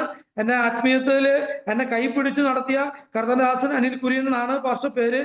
പാസ്റ്റർ തൃശ്ശൂർ IPC സഭയില് പാസ്റ്റർ. ആദ്യത്തെ സഭാ ചാർജ് ഞങ്ങളുടെ സഭയിലായിരുന്നു. ആദ്യമായി സഭ ചാർജ് എടുത്ത് ഞങ്ങളുടെ കൊഴുക്കുള്ളി കർമ്മൽ ചർച്ചിലായിരുന്നു. ആ ചർച്ചിനകത്ത് പാസ്റ്റർ ചാർജ് എടുത്തു. പുള്ളിയുടെ ആദ്യത്തെ ശിഷ്യനെ ഞാൻ. മനസ്സിലോ, അതിനൊരു അവസരം ഒരുക്കി തന്നു കർത്താവിന്റെ ദാസൻ. ഞാൻ ഈ കൂട്ടുകാരനുമായി ഇടിയൊക്കെ കഴിഞ്ഞ് ഞാൻ ഇങ്ങനെ ചിന്തിച്ചിരിക്കുകയായിരുന്നു. ഞാൻ എൻ്റെ പിതാവും മാതാവും എൻ്റെ സഹോദരങ്ങളെല്ലാം ഉറങ്ങിയതിന് ശേഷം ആ ഇടി ഉണ്ടാക്കിയ സഹോദരന്റെ വീട്ടിൽ കയറിയ പിന്നെ അവനെ തല്ലണം, അവനെ കൊല്ലണം, അങ്ങനെ ഒരു മൈൻഡിൽ ഞാൻ ചിന്തിച്ച് ഞാൻ ഇരിക്കാനിടയാത്തുള്ളൂ. അപ്പൊ ഞാൻ എൻ്റെ കൈമേ പട്ടീസൊക്കെ ചുറ്റി കൈ ഇങ്ങനെ പിടിച്ചിരിക്കുക. ഇങ്ങനെ എൻ്റെ മാതാവ് കരയായിരുന്നു, എൻ്റെ മുന്നിൽ ഇരുന്ന് കരയാ. എന്നോട് പറയാ, മോനെ ഇങ്ങനൊന്നും ചെയ്യലടാ, എനിക്കറിയാം, ഞാൻ ഉറങ്ങിക്കഴിഞ്ഞെങ്കിൽ നീ ചെന്നവനെ പിന്നെ എന്തെങ്കിലും ചെയ്യുന്ന എനിക്കറിയാം, നിന്റെ സ്വഭാവം എനിക്കറിയാം, നീ അങ്ങനെ ചെയ്യാൻ പാടില്ല. എൻ്റെ മാതാവ് ഇങ്ങനെ ഇരുന്ന് കരയാ. എൻ്റെ സഹോദരങ്ങൾ ഇരുന്നും ഇങ്ങനെ പേടിച്ചിരിക്കുക, എൻ്റെ ജ്യേഷ്ഠനും എൻ്റെ സഹോദരി എല്ലാം പേടിച്ചിരിക്കുക. അപ്പോ കർത്താവിന്റെ ദാസൻ വിസിറ്റിങ്ങിന് വേണ്ടി ഞങ്ങളുടെ ദൈവാസൻ അവിടെ വരുവാനിടയാത്തുന്നു. സാധാരണ ദൈവാസന്മാര് വണ്ടിയിലെ സൗണ്ട് കേട്ട ബാക്കിലോട്ട് ഇറങ്ങി പോകുമായിരുന്നു, അന്ന് സൗണ്ട് കേട്ടില്ല. അങ്ങനെ കർത്താവിന്റെ ദാസൻ വന്നു. കർത്താവിന്റെ ദാസൻ വന്ന് കഴിഞ്ഞപ്പോ അവിടുത്തെ അന്തരീക്ഷമൊക്കെ കണ്ടപ്പോ എൻ്റെ കർത്താവിന്റെ ദാസന് മനസ്സിലായി, ഈ അജി എന്തോ ഒപ്പിച്ചിട്ടാണ് ഇരിക്കുന്നത്. അതുകൊണ്ടാണ്, എൻ്റെ അമ്മയുടെ പേര് ജോളി എന്നാണ്, എൻ്റെ അപ്പന്റെ പേര് ഡേവിസ് എന്നാണ്, ഇവർ കരഞ്ഞിരിക്കുന്നത്. അങ്ങനെ എൻ്റെ മാതാവിനോട് ചോദിച്ചു, എന്താണ് പ്രശ്നം? അപ്പോ മാതാവ് പറഞ്ഞു, ഇങ്ങനെ ഒരു പ്രശ്നം ഉണ്ടായിരിക്കണം ദൈവദാസനെ, ഞങ്ങളെല്ലാം ഉറങ്ങിയതിന് ശേഷം ഇവൻ ചെന്ന് അവനെ പിന്നെയും അടിക്കാൻ വേണ്ടി ഇരിക്കുകയാണ്, അതുകൊണ്ട് പാസ്റ്റർ ഒന്ന് പ്രാർത്ഥിക്കണം. അപ്പൊ പാസ്റ്റർ എന്നോട് വന്നു. പാസ്റ്റർ കണ്ടപ്പോ എൻ്റെ മനസ്സ് ഒന്ന് ശാന്തമായി പോയി. എനിക്ക് ദൈവദാസന്മാരെ ഒത്തിരി ബഹുമാനാ. ഞാൻ ദൈവദാസന്മാരെ സാധാരണ നമ്മുടെ നാട്ടിലാണെങ്കിൽ ആരെങ്കിലും എന്തെങ്കിലും പറഞ്ഞാൽ ഞാൻ അവനെ വീട്ടിൽ കയറി തല്ലായിരുന്നു, അങ്ങനത്തെ ഒരു സ്വഭാവമായിരുന്നു. ദൈവദാസന്മാരെ പറയാൻ സമ്മതിക്കത്തില്ലായിരുന്നു. അങ്ങനെ ദൈവദാസൻ എനിക്ക് വേണ്ടി പ്രാർത്ഥിച്ച് എന്നെ ഉപദേശിച്ചു. ദൈവദാസൻ പറഞ്ഞു, മോനെ ഇനി നീ അങ്ങനൊന്നും ചെയ്യാൻ പാടില്ല, നീ എൻ്റെ ഒരു സഹോദരനെ പോലെയാ, അധികം പ്രായമില്ല ദൈവദാസനും ഞാനും തമ്മില്. എന്നാ ദൈവദാസൻ പറഞ്ഞു, അല്ല നീ അങ്ങനൊന്നും ചെയ്യാൻ പാടില്ല, നിന്നെ കുറിച്ച് ദൈവത്തിന് പ്ലാൻ ഉണ്ട്, ഇതെല്ലാം നമ്മുടെ ഭാവിയെ നശിപ്പിക്കും എന്നൊക്കെ പറഞ്ഞ് എന്നെ ഉപദേശിച്ചു. അങ്ങനെ ഞാൻ എൻ്റെ ജീവിതത്തിൽ ശാന്തത വന്നു കഴിഞ്ഞപ്പോ അവന്റെ ഇടി കിട്ടിയ പയ്യന്റെ ജ്യേഷ്ഠനും അവനും കൂടി എന്നെ തല്ലാൻ വന്നു. തല്ലാൻ വന്നപ്പോ ജ്യേഷ്ഠനും ഞാൻ ഇടിച്ചു. അവനും ഞാൻ ഇടിച്ചു ഓടിച്ചു. അപ്പൊ ഇതെല്ലാം രാത്രി നടന്നു, പകല് ഇതിന്റെ ബാക്കി നടക്കുക. അപ്പൊ അവന്റെ ജ്യേഷ്ഠനും കൊണ്ടുവന്നു, നീ ആരാണ് എന്റെ അനിയനടിക്കാൻ ചോദിച്ചു. അങ്ങനെ ചോദിച്ചു വന്നപ്പോ അവനും ഞാൻ കയറി ഇടിക്കാൻ ഇടയാത്തത്. അങ്ങനെ ഒത്തിരി പ്രശ്നങ്ങൾ കഴിഞ്ഞ് പിന്നെ ഞാൻ അവിടുന്ന് മാറി. പിന്നെ എല്ലാ കൂട്ടുകെട്ടും ഞാൻ വിടാനിടയാത്തത്. അങ്ങനെ ഇരിക്കുമ്പോ ഞങ്ങള് പിന്നെയും ആരാധനയ്ക്ക് പോയി. അപ്പൊ ഒരു മീറ്റിംഗ് നടക്കണ്ടായിരുന്നു. എനിക്ക് അറിയത്തില്ലായിരുന്നു. ഞങ്ങളുടെ നാട്ടിലൊക്കെ പാസ്റ്റർ പേര് പോലീസ് മത്തായി എന്നാണ് പാസ്റ്റർ സാധാരണ പേര് അറിയുന്നത്. പാസ്റ്റർ പേര് മാത്യു എന്നാണ് പാസ്റ്റർ ശരിക്കുള്ള പേര് തോന്നുന്നു. എന്നാൽ പോലീസ് മത്തായി പാസ്റ്റർ അവിടെ മീറ്റിങ്ങിന് വന്നിരുന്നു. അങ്ങനെ ഞാനും എൻ്റെ അമ്മയുടെ അമ്മയുടെ ജ്യേഷ്ഠത്തിയുടെ മക്കളും അമ്മ പ്രാർത്ഥനയ്ക്ക് വന്നിട്ടുണ്ട്. അപ്പൊ ഞങ്ങൾ എല്ലാവരും ഇങ്ങനെ നിരന്നിരിക്കുക, ആരാധനയ്ക്ക് ചർച്ചിനകത്ത് നിരന്നിരുന്നു. അപ്പോ ഞങ്ങൾ ഈ ഹാൻഡ്സ് ഒക്കെ വെച്ചിട്ട് ഞാൻ ഇരിക്കണേ, ഹാൻഡ്സ് ഒക്കെ വെച്ചിട്ട് ചർച്ചിനകത്തിരിക്കുന്നത്. അപ്പോ ദൈവാസൻ എല്ലാരും എഴുന്നേൽപ്പിച്ച് നിർത്തിയ കൂട്ടത്തില് പാസ്റ്റർ വന്ന് എന്റെ ചെവിട്ടിൽ പറഞ്ഞു, മോനെ തൊള്ളയിലുള്ളത് തുപ്പിയിട്ട് അകത്ത് കയറിയിരിക്കാൻ പറഞ്ഞു. അപ്പോ തൊള്ളയിലുള്ളത് തുപ്പിയിട്ട് അകത്ത് കയറിയിരിക്കും, നിന്നെ കുറിച്ച് ദൈവത്തിന് ഉദ്ദേശം ഉണ്ടെന്ന് തോന്നുന്നു. അങ്ങനെ പറഞ്ഞ സെക്കൻഡിൽ തന്നെ എന്റെ കൂടെ ഉണ്ടായിരുന്ന എന്റെ ജ്യേഷ്ഠന്മാരെല്ലാവരും ഓടിപ്പോയി, അവരും വെച്ചിട്ടുണ്ട്. അപ്പോ അവര് പറഞ്ഞു, പൊന്നാജി നീ ഞങ്ങളുടെ കൂടെ ഇരിക്കരുത്, നീ ഞങ്ങളുടെ കൂടെ ഇരുന്നാ ഞങ്ങൾ പിടിക്കപ്പെടും, അതുകൊണ്ട് നീ ഞങ്ങളുടെ കൂടെ ഇരിക്കേണ്ടത് നീ ഫ്രണ്ടേ പോയിരിക്കാൻ പറഞ്ഞു. അങ്ങനെ ഇത് തുപ്പി കളഞ്ഞിട്ട് ഞാൻ അകത്ത് വന്നിരുന്നു. എന്നോട് പറഞ്ഞു, മോനെ നിന്നെ കുറിച്ച് ദൈവത്തിന് ഉദ്ദേശമുണ്ട്, നീ എനിക്കുള്ളവനാ, നീ എന്റെ വേല ചെയ്യാനുള്ളവനാ എന്നൊക്കെ എന്നോട് പറഞ്ഞു. ആ നിമിഷങ്ങളിലൊക്കെ എന്റെ ഹൃദയത്തിൽ ഞാൻ ഒത്തിരി മദ്യപിക്കും. അപ്പൊ എന്റെ സഹോദരങ്ങളൊക്കെ പറയും, ആര് നന്നായാലും ഇപ്പൊ നന്നാകത്തില്ല എന്ന് വിധി എഴുതി തന്നെ. എന്റെ മാതാവിന്റെ സഹോദരങ്ങള്, എന്റെ പിതാവിന്റെ സഹോദരങ്ങള്, ഇവരെല്ലാവരും പറഞ്ഞത് ആര് നന്നായാലും ഇവ ഒരിക്കലും നന്നാകത്തില്ലെന്ന് പെറ്റുവെച്ചവരുണ്ട് എന്റെ മാതാവിനോട്. എന്നാ എന്റെ മാതാവിന്റെ പ്രാർത്ഥനയും എന്റെ മാതാവിന്റെ കണ്ണുനീരാണ് ഇന്നൊരു കർത്താവിന്റെ വേലയിൽ നിൽക്കാൻ ദൈവം എന്നെ സഹായിച്ചത്. അതുകൊണ്ട് ഞാൻ ദൈവത്തെ സ്തുതിക്കുന്നു. ഹല്ലേലൂയ. അങ്ങനെ ഇരിക്കുമ്പോ അങ്ങനെ അവിടെ വെച്ച് ഞാൻ തീരുമാനം എടുത്തു, ഇനി കൂട്ടിക്കെട്ടൊന്നും വേണ്ടെന്ന് പറഞ്ഞ് തിരിച്ചു പോയി. ഒരു 2 ദിവസമൊക്കെ ഞാൻ പിടിച്ചു നിന്നു ഈ ഹാൻഡ്സ് വെക്കാതിരിക്കാൻ. 3-ാമത്തെ ദിവസം തൊട്ട് പിന്നെയും വെക്കാൻ തുടങ്ങി. അങ്ങനെ ഇരുന്ന് അത് കഴിഞ്ഞ് കുറെ നാൾ കഴിഞ്ഞ് മദ്യപാനം, അപ്പോൾ തന്നെ ഒത്തിരി അടിയും തല്ലും എല്ലാം ഉണ്ടായിരുന്നു. ഒരു കേസും എന്റെ പേരിൽ ഇതുവരെ വന്നിട്ടില്ല. അതെല്ലാം അവരെ ഏറ്റെടുക്കുകയായിരുന്നു, എനിക്ക് വേണ്ടി അവരെ ഏറ്റെടുക്കുകയായിരുന്നു കൂട്ടുകാർ. അങ്ങനെ പറഞ്ഞിട്ടേ ഞാൻ പോകത്തുള്ളൂ. അങ്ങനെയൊക്കെ ആയിരുന്നു. എന്നാ ദൈവം സഹായിച്ച് അതിനെല്ലാം വിടിവിച്ചു. അങ്ങനെ ഇരിക്കുമ്പോ പിന്നെയും കൂട്ടുകെട്ടിൽ പിന്നെയും ചെന്ന് പെട്ടു. അങ്ങനെ ജീവിച്ചു. പിന്നെ ഒരു ദിവസം അതുപോലെ തന്നെ എനിക്ക് അറിയത്തില്ലായിരുന്നു അന്നും പോലീസ് മത്തായി വരുന്നുണ്ടെന്ന്. അന്നും ഞാൻ കയറി ചെന്ന് ഇരുന്ന് കഴിഞ്ഞപ്പോൾ ഭാഷ കണ്ടേ, പിന്നെ അവിടുന്ന് രക്ഷപ്പെടാനും പറ്റത്തില്ല. അങ്ങനെ ഇരിക്കുമ്പോ ദൈവാസൻ പിന്നെ എന്റെ അടുത്ത് അരികിൽ വന്ന് പറഞ്ഞു, മോനെ നിന്നെ കുറിച്ച് ദൈവത്തിന് ഉദ്ദേശമുണ്ട്, നീ ദൈവത്തിനുള്ളവനാ, നീ ഇനി മാനസാന്തരപ്പെട്ടില്ല, നിന്റെ മരണം സംഭവിക്കുന്നു പറയാൻ. അങ്ങനെ പറഞ്ഞപ്പോ ഞാൻ അവിടെ വെച്ച് തീരുമാനം എടുത്തു, കർത്താവെ അങ്ങേക്ക് വേണ്ടി ഞാൻ ജീവിക്കാം, അങ്ങേക്ക് വേണ്ടി ഞാൻ കർത്താവെ ഒരു വിശ്വാസിയായി ജീവിക്കാമെന്ന് തീരുമാനം എടുക്കേണ്ടയാത്തു. അങ്ങനെ ഇരിക്കുമ്പോ അങ്ങനെ തീരുമാനമെടുത്ത് വീട്ടിൽ പോയി എല്ലാ കൂട്ടുകെട്ടും വിട്ടു വീട്ടിലിരിക്കും, പ്രാർത്ഥിക്കും. അങ്ങനെ മുന്നോട്ട് പോയി. അങ്ങനെ 2005 ഞാൻ കർത്താവിനെ ജലസ്നാനം ഏൽക്കാനിടയാത്തുന്നു. കർത്താവിനെ പിതാവിന്റെയും പുത്രന്റെയും പരിശുദ്ധാത്മാവിന്റെ നാമത്തിൽ സ്നാനം ഏൽക്കാനിടയാത്തുന്നു. അങ്ങനെ എല്ലാ കൂട്ടുകെട്ടും വിട്ടു. അങ്ങനെ കൂട്ടുകെട്ടൊക്കെ വിട്ട് നല്ല കുട്ടിയായി, നല്ല ഒരു ദൈവവൈതലായി ജീവിച്ചു കൊണ്ടിരിക്കുമ്പോ എൻ്റെ മാതാവിന്റെ മൂത്ത ജ്യേഷ്ഠത്തിയുടെ മക്കള് എൻ്റെ മാതാവിനോട് പറയായിരുന്നു, എൻ്റെ പൊന്നു മേമേ, ആരും നന്നായി ഇവൻ നന്നാകത്തില്ലെന്ന് പറഞ്ഞവരാ. എന്നുള്ളത് ഞാൻ അതേപോലെ കുടിക്കും. അതേപോലെ അത്രയും ചങ്കൂറ്റായിരുന്നു എനിക്ക്, ഭയങ്കര ചങ്കൂറ്റായിരുന്നു, എന്തും ചെയ്യാനുള്ള ചങ്കൂറ്റായിരുന്നു. അപ്പോ രക്ഷിക്കപ്പെടും മുന്നൊക്കെ ഒത്തിരി എൻ്റെ മാതാവൊക്കെ എന്നെ മാതാവിനെ വലിച്ചുകൊണ്ടായിരുന്നു റോട്ടിൽ നിന്ന്. ഈ ലോറിയൊക്കെ വരുമ്പോൾ ലോറിയുടെ മുന്നിൽ നെഞ്ചു വിരിച്ചു നിൽക്കുക, ഈ വണ്ടി പോകാൻ പറ്റത്തില്ല, അങ്ങനെയൊക്കെ ഒത്തിരി കാര്യങ്ങൾ ചെയ്ത് ഒറ്റയ്ക്ക് നെഞ്ചൊക്കെ വിരിച്ചു നിൽക്കുകയായിരുന്നു. അങ്ങനെയൊക്കെ ചെയ്ത് എന്നെ ദൈവം തൊടാനിടയായി തരുന്നത്. അങ്ങനെ എൻ്റെ മാതാവ് ഒത്തിരി വില കൊടുത്തു, ഒത്തിരി കരയുകയും. ഞാൻ മദ്യപിച്ചൊക്കെ വന്ന് കിടക്കുമ്പോൾ എൻ്റെ മാതാവ് രാത്രി എന്നെ നോക്കിയിരിക്കുമായിരുന്നു. അപ്പൊ ഞാൻ ഒരു 2 മണി 3 മണി കഴിയുമ്പോഴാണ് ഞാൻ വീട്ടിലെത്തുന്നത്. എന്ന് പറഞ്ഞാൽ ഞാൻ ഈ മണൽ മാഫിയ പരിപാടികളൊക്കെ ആയിരുന്നു, മണല് കക്കല്, സർക്കാരിന്റെ മണൽ കട്ടുകൊണ്ടുവരിക, അങ്ങനെ ഒത്തിരി ഇതുകളൊക്കെ ആയിരുന്നു. ഞങ്ങളൊരു കൂട്ടമായി ഒരു ലോറിയുമായിട്ട് പോകും, ഒരു 10-50 വണ്ടിയായി പോവും, അവിടുന്ന് മണൽ കൊണ്ടുവരും, വിൽക്കും. അങ്ങനെ അതിന്റെ ബ്രോക്കറും അതിന്റെ എക്സ്പോർട്ടൊക്കെ പോകുന്ന ഒരു വ്യക്തി ആയിരുന്നു. അങ്ങനെയൊക്കെ ജീവിച്ച് മദ്യപിച്ച് വീടിനകത്തൊന്ന് കിടക്കും. എൻ്റെ മാതാവ് രാത്രി ഞാൻ ഉറങ്ങിക്കഴിയുമ്പോ എൻ്റെ കാലിക്കൽ ഇരുന്ന് കരഞ്ഞു പ്രാർത്ഥിക്കുന്നു, കർത്താവേ എൻ്റെ ഈ മകനോട് നീ ഒന്ന് കരുണ തോന്നണേ, എൻ്റെ മകനെ നീ ഒന്ന് തൊടണേ, അവനൊരു മാനസാന്തരം വരണേ എന്ന് ഒത്തിരി പറയുമായിരുന്നു. പ്രാർത്ഥിക്കുമായിരുന്നു. അങ്ങനെ ഇരിക്കുമ്പോൾ ആണ് ഞാൻ രക്ഷിക്കപ്പെട്ടതും ധ്യാനപ്പെട്ടതും ഒക്കെ. അങ്ങനെ എൻ്റെ സഹോദരങ്ങളെല്ലാം പറഞ്ഞു, എൻ്റെ പൊന്നു മേമേനെ ഞങ്ങൾ സമ്മതിച്ചു, മേമയെ വിളിക്കുന്ന ദൈവം ശരിയാ, ഇവനെ ഒരുത്തരും നന്നാക്കാൻ പറ്റുന്നു. അവർക്ക് പോലും എന്നെ പേടിയായിരുന്നു. അത്രയും എന്നെക്കാളും പ്രായമുള്ളവരാ. എന്നാ എന്നെ പേടിയായിരുന്നു അവർക്ക്. ഞാൻ അടിക്കുന്നോണ്ട് അടിക്കും. അത് സഹോദരൻ നിന്റെ തെറ്റ് കണ്ട ആരാണെങ്കിലും അടിക്കായിരുന്നു. അത്രപോലെ ചങ്കൂറ്റായിരുന്നു. അങ്ങനെ ഇരിക്കുമ്പോ അവര് പറഞ്ഞു, മേമേനെ ഞങ്ങൾ സമ്മതിച്ചു, ഇവൻ രക്ഷിക്കപ്പെട്ടു ജ്ഞാനപ്പെട്ടു ദൈവത്തിലായി, മേമ പറഞ്ഞു ഞങ്ങൾ സമ്മതിക്കുന്നു. എന്റെ കൂട്ടുകാർ പോലും എന്റെ അമ്മോട് പറഞ്ഞു, നാട്ടുകാർ പോലും പറഞ്ഞു, ഇവൻ നന്നായതില് ജോളിയേച്ചി നിങ്ങളെ സമ്മതിക്കണം, നിങ്ങൾ വിളിക്കുന്ന ദൈവം ജീവിക്കുന്ന ദൈവം എന്ന് ഞങ്ങൾ വിശ്വസിക്കുന്നു എന്ന് അവരെ വായ കൊണ്ട് പറയാനിടയാതെ തീർന്നിട്ടുണ്ട്. അതപ്പോലത്തെ ഒരു വ്യക്തിയായിരുന്നേ. നാട്ടിലും വീട്ടിലും എല്ലാവർക്കും ഒരു തലവേദനയായിരുന്നു. ഇന്ന് നാട്ടുകാരെല്ലാം പറഞ്ഞു ഇവന് മാറിയത് ഒരു അത്ഭുതമായി മാറി അവരുടെ ജീവിതത്തില്. അങ്ങനെയെല്ലാം അങ്ങനെ സ്നാനപ്പെട്ട് കഴിഞ്ഞ് അങ്ങനെ 2005 ഞാൻ കർത്താവിന്റെ ജോലിക്ക് വേണ്ടിയാണ് ഭോപ്പാലിൽ വന്ന് 2005 ഇവിടെ ഒരു ജെയിംസ് വർഗീസ് എന്ന് പറഞ്ഞൊരു ദിവാസനുണ്ട്. ആ ദിവാസൻ എന്നെ കണ്ടപ്പോൾ ഒരുപാട് ഇഷ്ടമായി. അപ്പൊ എൻ്റെ ആഗ്രഹം, എനിക്ക് വിദ്യാഭ്യാസമില്ല. അപ്പോ എൻ്റെ മാതാവിനെ എന്നെ കണ്ടില്ലെങ്കിൽ എൻ്റെ മാതാവിനോട് പല ദിവാസന്മാരും ദൂത് പറയും, നിന്റെ രണ്ടാമത്തെ മകൻ സുശേഷ വേലയ്ക്കുള്ളതാ.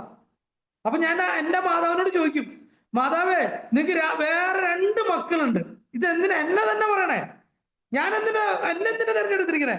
നിനക്ക് 2 മക്കളുണ്ട്, മൂത്ത മോനുണ്ട്, രണ്ടാമതൊരു മോളുണ്ട്. അപ്പൊ എന്റെ മാതാവ് പറയും, മോനെ നിന്നെ ദൈവം കണ്ടിരിക്കുന്നത്, നിന്നെ തന്നെ വേല ചെയ്യിപ്പിക്കും. അപ്പോ അങ്ങനെയെല്ലാം പറഞ്ഞ് അപ്പൊ എൻ്റെ അകത്ത് രക്ഷിക്കപ്പെട്ട് ജ്ഞാനപ്പെട്ട് കുറച്ച് കഴിഞ്ഞപ്പോ ആഗ്രഹമുണ്ട്, എനിക്ക് സുശേഷ വേലയ്ക്ക് വേണ്ടി ഇറങ്ങണം. കർത്താവേ എനിക്ക് വിദ്യാഭ്യാസമില്ല, എഴുതാൻ അറിയില്ല, വായിക്കാൻ അറിയില്ല, ഞാൻ എന്ത് പഠിക്കാനാ? അങ്ങനെ ഇരിക്കുമ്പോഴാണ് ഭോപ്പാലിലേക്ക് ഞാൻ ഇവിടെ ജോലിക്ക് ആശാരി പണിക്കാണ് ജോലിക്ക് വരുന്നത്. എന്ത് ജോലിയും പകുതി പഠിക്കത്തുള്ളൂ. എന്തുകൊണ്ടാ വെച്ചാൽ ദൈവത്തിന്റെ വിളി കെടുക്കുന്നത് കൊണ്ട്, കർത്താവിന്റെ വേലയ്ക്ക് വേണ്ടി വിളിയുള്ളത് കൊണ്ട് ഞാൻ എവിടെയെങ്കിലും ഒരു ജോലിക്ക് പോയി ആ ജോലി സ്ഥലത്തെ അത് അടച്ചു പോകും, ആ ഫാക്ടറി നിന്ന് പോകും, അല്ലെങ്കിൽ അവിടുത്തെ ജോലികള് അവർക്കില്ലാതെയാവും. ഞാൻ കാരണം എല്ലാം നഷ്ടപ്പെട്ടു പോകും. പിന്നീട് എനിക്ക് മനസ്സിലായി ഞാൻ കാരണം അവരുടെ നഷ്ടപ്പെടുന്നത് എന്ന് മനസ്സിലായപ്പോ അങ്ങനെ ഇരിക്കുമ്പോഴാണ് ഞാൻ ഭോപ്പാലിലേക്ക് കയറി വന്നു. ഇവിടെ വന്ന് ഹിന്ദി പഠിച്ച് എങ്ങനെയാലും ഹിന്ദി പഠിച്ചിട്ട് കർത്താവിന്റെ സുശേഷ വേലയ്ക്ക് വേണ്ടി സ്കൂളിൽ പോയി പഠിക്കാം എന്ന് ചിന്തിച്ചിരിക്കുമ്പോ ഇവിടെ വന്നു കഴിഞ്ഞപ്പോ ഒരു റൂമിന്റെ അകത്ത് ഞാനും പാസ്റ്ററും അവരുടെ കുടുംബവും. അങ്ങനെ ഇവര് പാസ്റ്റർ വൈഫ് ജോലിക്ക് പോകും, മക്കള് സ്കൂളിലേക്ക് പോകും, പാസ്റ്റർ വേറെ പരിപാടികൾക്ക് പോകും, ഞാൻ റൂമിന്റെ അകത്ത് ഒറ്റയ്ക്ക്. അങ്ങനെ ഒറ്റയ്ക്ക് ഇരിക്കുമ്പോ ഒത്തിരി കരയായിരുന്നു ഞാൻ, ഒത്തിരി കരയും. കർത്താവേ ഒറ്റയ്ക്കായി പോയല്ലോ. ഞാൻ എന്നെ ഓടി നടന്നിട്ട് ആള് ഒന്ന് ആലോചിച്ച് നോക്കിയ, ഒരു കൂട്ടിലിട്ടുള്ള അവസ്ഥ, ഒരു കിളിയെ പിടിച്ച് ഓടി നടക്കുന്ന ഒരു കിളിയെ കൂട്ടിലിട്ട എന്താ അവസ്ഥ, അതുപോലെ ഒരു അവസ്ഥ. ഞാൻ ദൈവത്തെ മറക്കത്തില്ലായിരുന്നു. ഞാൻ ഇരുന്ന് കരഞ്ഞ് പ്രാർത്ഥിക്കുന്നു, കർത്താവേ എന്നെ കുറിച്ചുള്ള എന്താ പ്ലാൻ, എനിക്ക് വിദ്യാഭ്യാസം ഇല്ലേ കർത്താവേ, ഞാൻ ഇനി എന്ത് ചെയ്യണം, ഞാനിവിടെ ജോലി ചെയ്യാൻ വന്ന് എനിക്ക് ജോലി ചെയ്യാൻ പറ്റുന്നില്ല, എനിക്ക് ലാംഗ്വേജ് അറിയത്തില്ല ഹിന്ദി. ഞാൻ ഏറ്റവും കൂടുതൽ വെറുത്തിരുന്ന ഒരു ലാംഗ്വേജ് ആണ് ഹിന്ദി. എൻ്റെ ഹിന്ദി ടീച്ചറൊക്കെ കണ്ടു കഴിഞ്ഞാൽ എനിക്ക് ഭയങ്കര ദേഷ്യമായിരുന്നു. അപ്പോ അങ്ങനെയൊക്കെ ജീവിച്ചിരുന്ന എന്നെ കൊണ്ടുവന്ന് ഉപയോഗിക്കുന്നത് ഇപ്പൊ നോർത്ത് ഇന്ത്യയിലാണ്. കർത്താവിന്റെ പേരിൽ ഭോപ്പാലിൽ, മധ്യപ്രദേശ് ഭോപ്പാലിൽ അയോധ്യ നഗർ എന്ന് പറഞ്ഞ സ്ഥലത്ത് വേല ചെയ്തുകൊണ്ടിരിക്കുക. അങ്ങനെ ഇരിക്കുമ്പോ ഞാന് അവിടെ ജോലിക്ക് പോകാൻ പറ്റാതെ, ഭോപ്പാലില് ജോലിക്ക് പോകാൻ പറ്റാതെ ഒത്തിരി ബുദ്ധിമുട്ടി കരഞ്ഞു പ്രാർത്ഥിക്കും. ഞാൻ അങ്ങനെ വീട്ടിലേക്ക് അന്നൊരു 110 രൂപയുടെ ഒരു കാർഡ് ഉണ്ട് BSNLന്റെ. ആ കാർഡിൽ നിന്ന് ഇട്ടിട്ടാണ് അമ്മക്ക് വിളിക്കാൻ പറ്റത്തുള്ളൂ. അങ്ങനെ ആ കാർഡ് എടുത്തിട്ട് ഞാൻ വിളിക്കും, അമ്മേനെ വിളിക്കും, കരയും, അമ്മ ഇങ്ങനെയാണ്. അപ്പൊ എന്റെ അമ്മയ്ക്ക് പേടിയാ, ഇനി മടങ്ങി വന്ന് പിന്മാറ്റത്തിൽ പോയാലോ, ഇനി കൂട്ടിക്കെട്ടിൽ ചെന്ന് പെട്ടാലോ. എന്റെ മാതാവ് പറയും മോനെ നീ വരരുത്, നമുക്ക് പ്രാർത്ഥിക്കാം, ദൈവത്തിന് നിന്നെ കൊണ്ട് ഉദ്ദേശമുണ്ട്, നീ ഒരിക്കലും വരരുത്, നീ അവിടെ നിൽക്കണം. അപ്പൊ ഞാൻ എന്റെ മാതാവിന് മുന്നേ ഞാൻ എന്നിട്ട് എന്റെ മാതാവിനെ വിളിച്ച് പിന്നെയും കരഞ്ഞ് പ്രാർത്ഥിക്കും. പ്രാർത്ഥന ഫോൺ ചെയ്യില്ലേ. അങ്ങനെ ഇരിക്കുമ്പോഴാണ് ഞങ്ങളുടെ ദൈവാസൻ, ഞങ്ങളെ വിസിറ്റിങ്ങിന് വേണ്ടി ഞങ്ങളുടെ ദൈവാസൻ അവിടെ വന്നു. ദൈവാസൻ വന്നപ്പോൾ പറഞ്ഞു, ഒരു മിനിറ്റ് എനിക്ക് തരാൻ പറഞ്ഞു. ദൈവാസൻ പറഞ്ഞു, അജി എന്താണ് പ്രശ്നം ചോദിച്ചു. ഞാൻ പറഞ്ഞു, പക്ഷേ എനിക്ക് ഇവിടെ നിൽക്കാൻ പറ്റുന്നില്ല, എന്തൊരു ചെയ്യണമെന്ന് എനിക്ക് അറിയത്തില്ല, എനിക്ക് ജോലി ചെയ്യാൻ പറ്റുന്നില്ല. അപ്പൊ ദൈവാസം പറഞ്ഞു, തന്നെ ഞാനൊരു ഹൈസ്കൂളിൽ കൊണ്ടുവന്നാക്കാൻ പറയാം, നീ ഫോൺ അവിടെയുള്ള പാസ്റ്റർ കയ്യിൽ കൊടുക്കാൻ പറഞ്ഞു. അങ്ങനെ ആ പാസ്റ്റർ പറഞ്ഞു, മറ്റേ നാട്ടിലുള്ള ഞങ്ങളുടെ പാസ്റ്റർ ഇവിടെയുള്ള ഭോപ്പാലുള്ള ജെയിംസ് വർഗീസ് പാസ്റ്ററോട് കൊണ്ടു, ഇവൻ അവിടെ എവിടെയെങ്കിലും ഒരു ഹൈസ്കൂളിൽ കൊണ്ടുവന്നാക്കാൻ പറഞ്ഞു. അങ്ങനെ ആ ദേവാസന് ഒത്തിരി വിഷമമുണ്ടായിരുന്നു.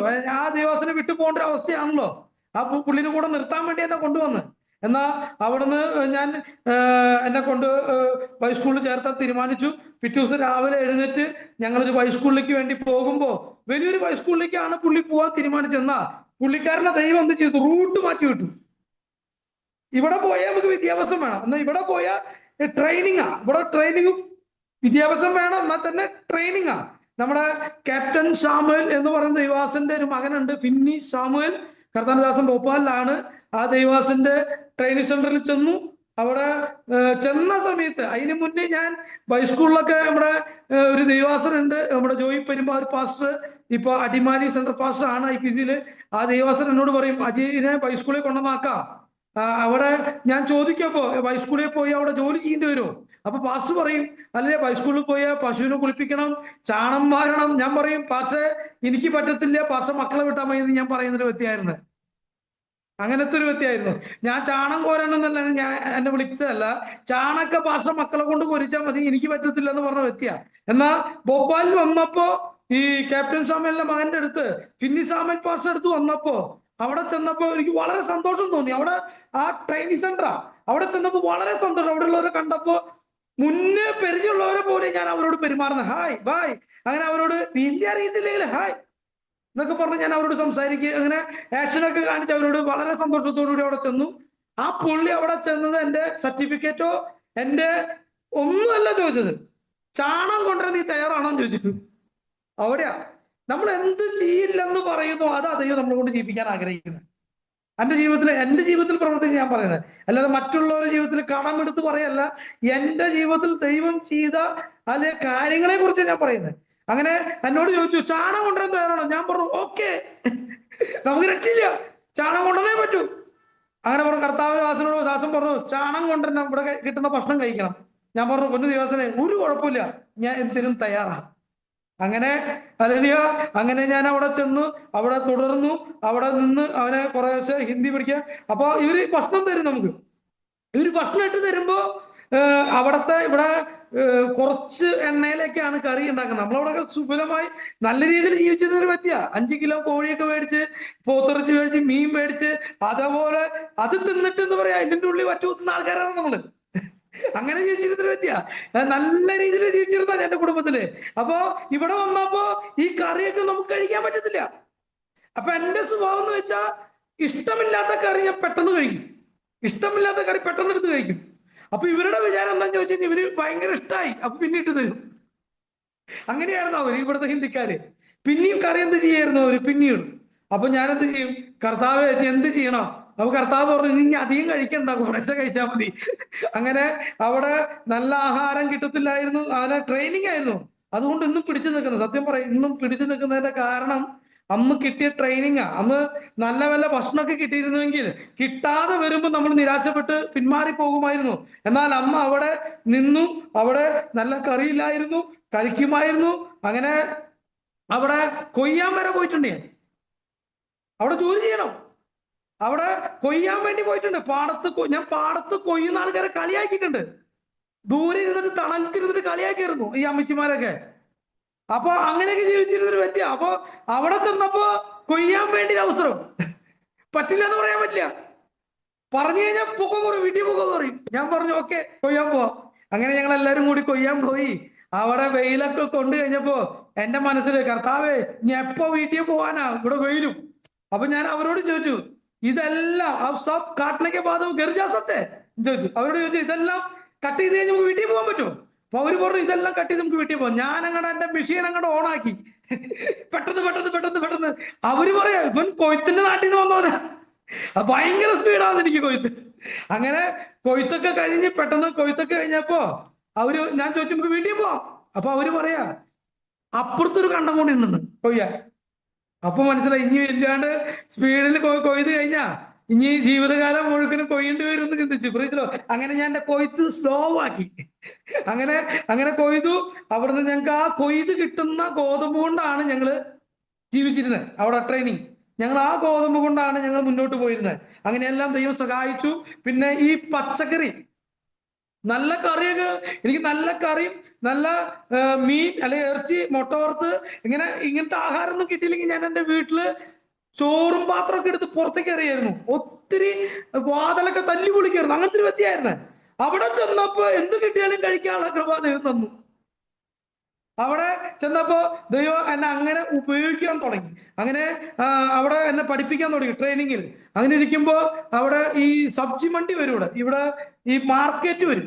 അപ്പൊ നമുക്ക് സബ്ജി മേടിക്കാൻ പൈസ ഇല്ലാത്ത സമയങ്ങളിൽ എന്ത് ചെയ്യും ചോദിച്ചാൽ, ചെറിയ ട്രൗസറും ഒരു ബനിയനൊക്കെ ഇട്ട് ഞങ്ങൾ ഈ മാർക്കറ്റ് ഒരു 10-10:30 ആകുമ്പോ മാർക്കറ്റ് അടച്ചു പോകും.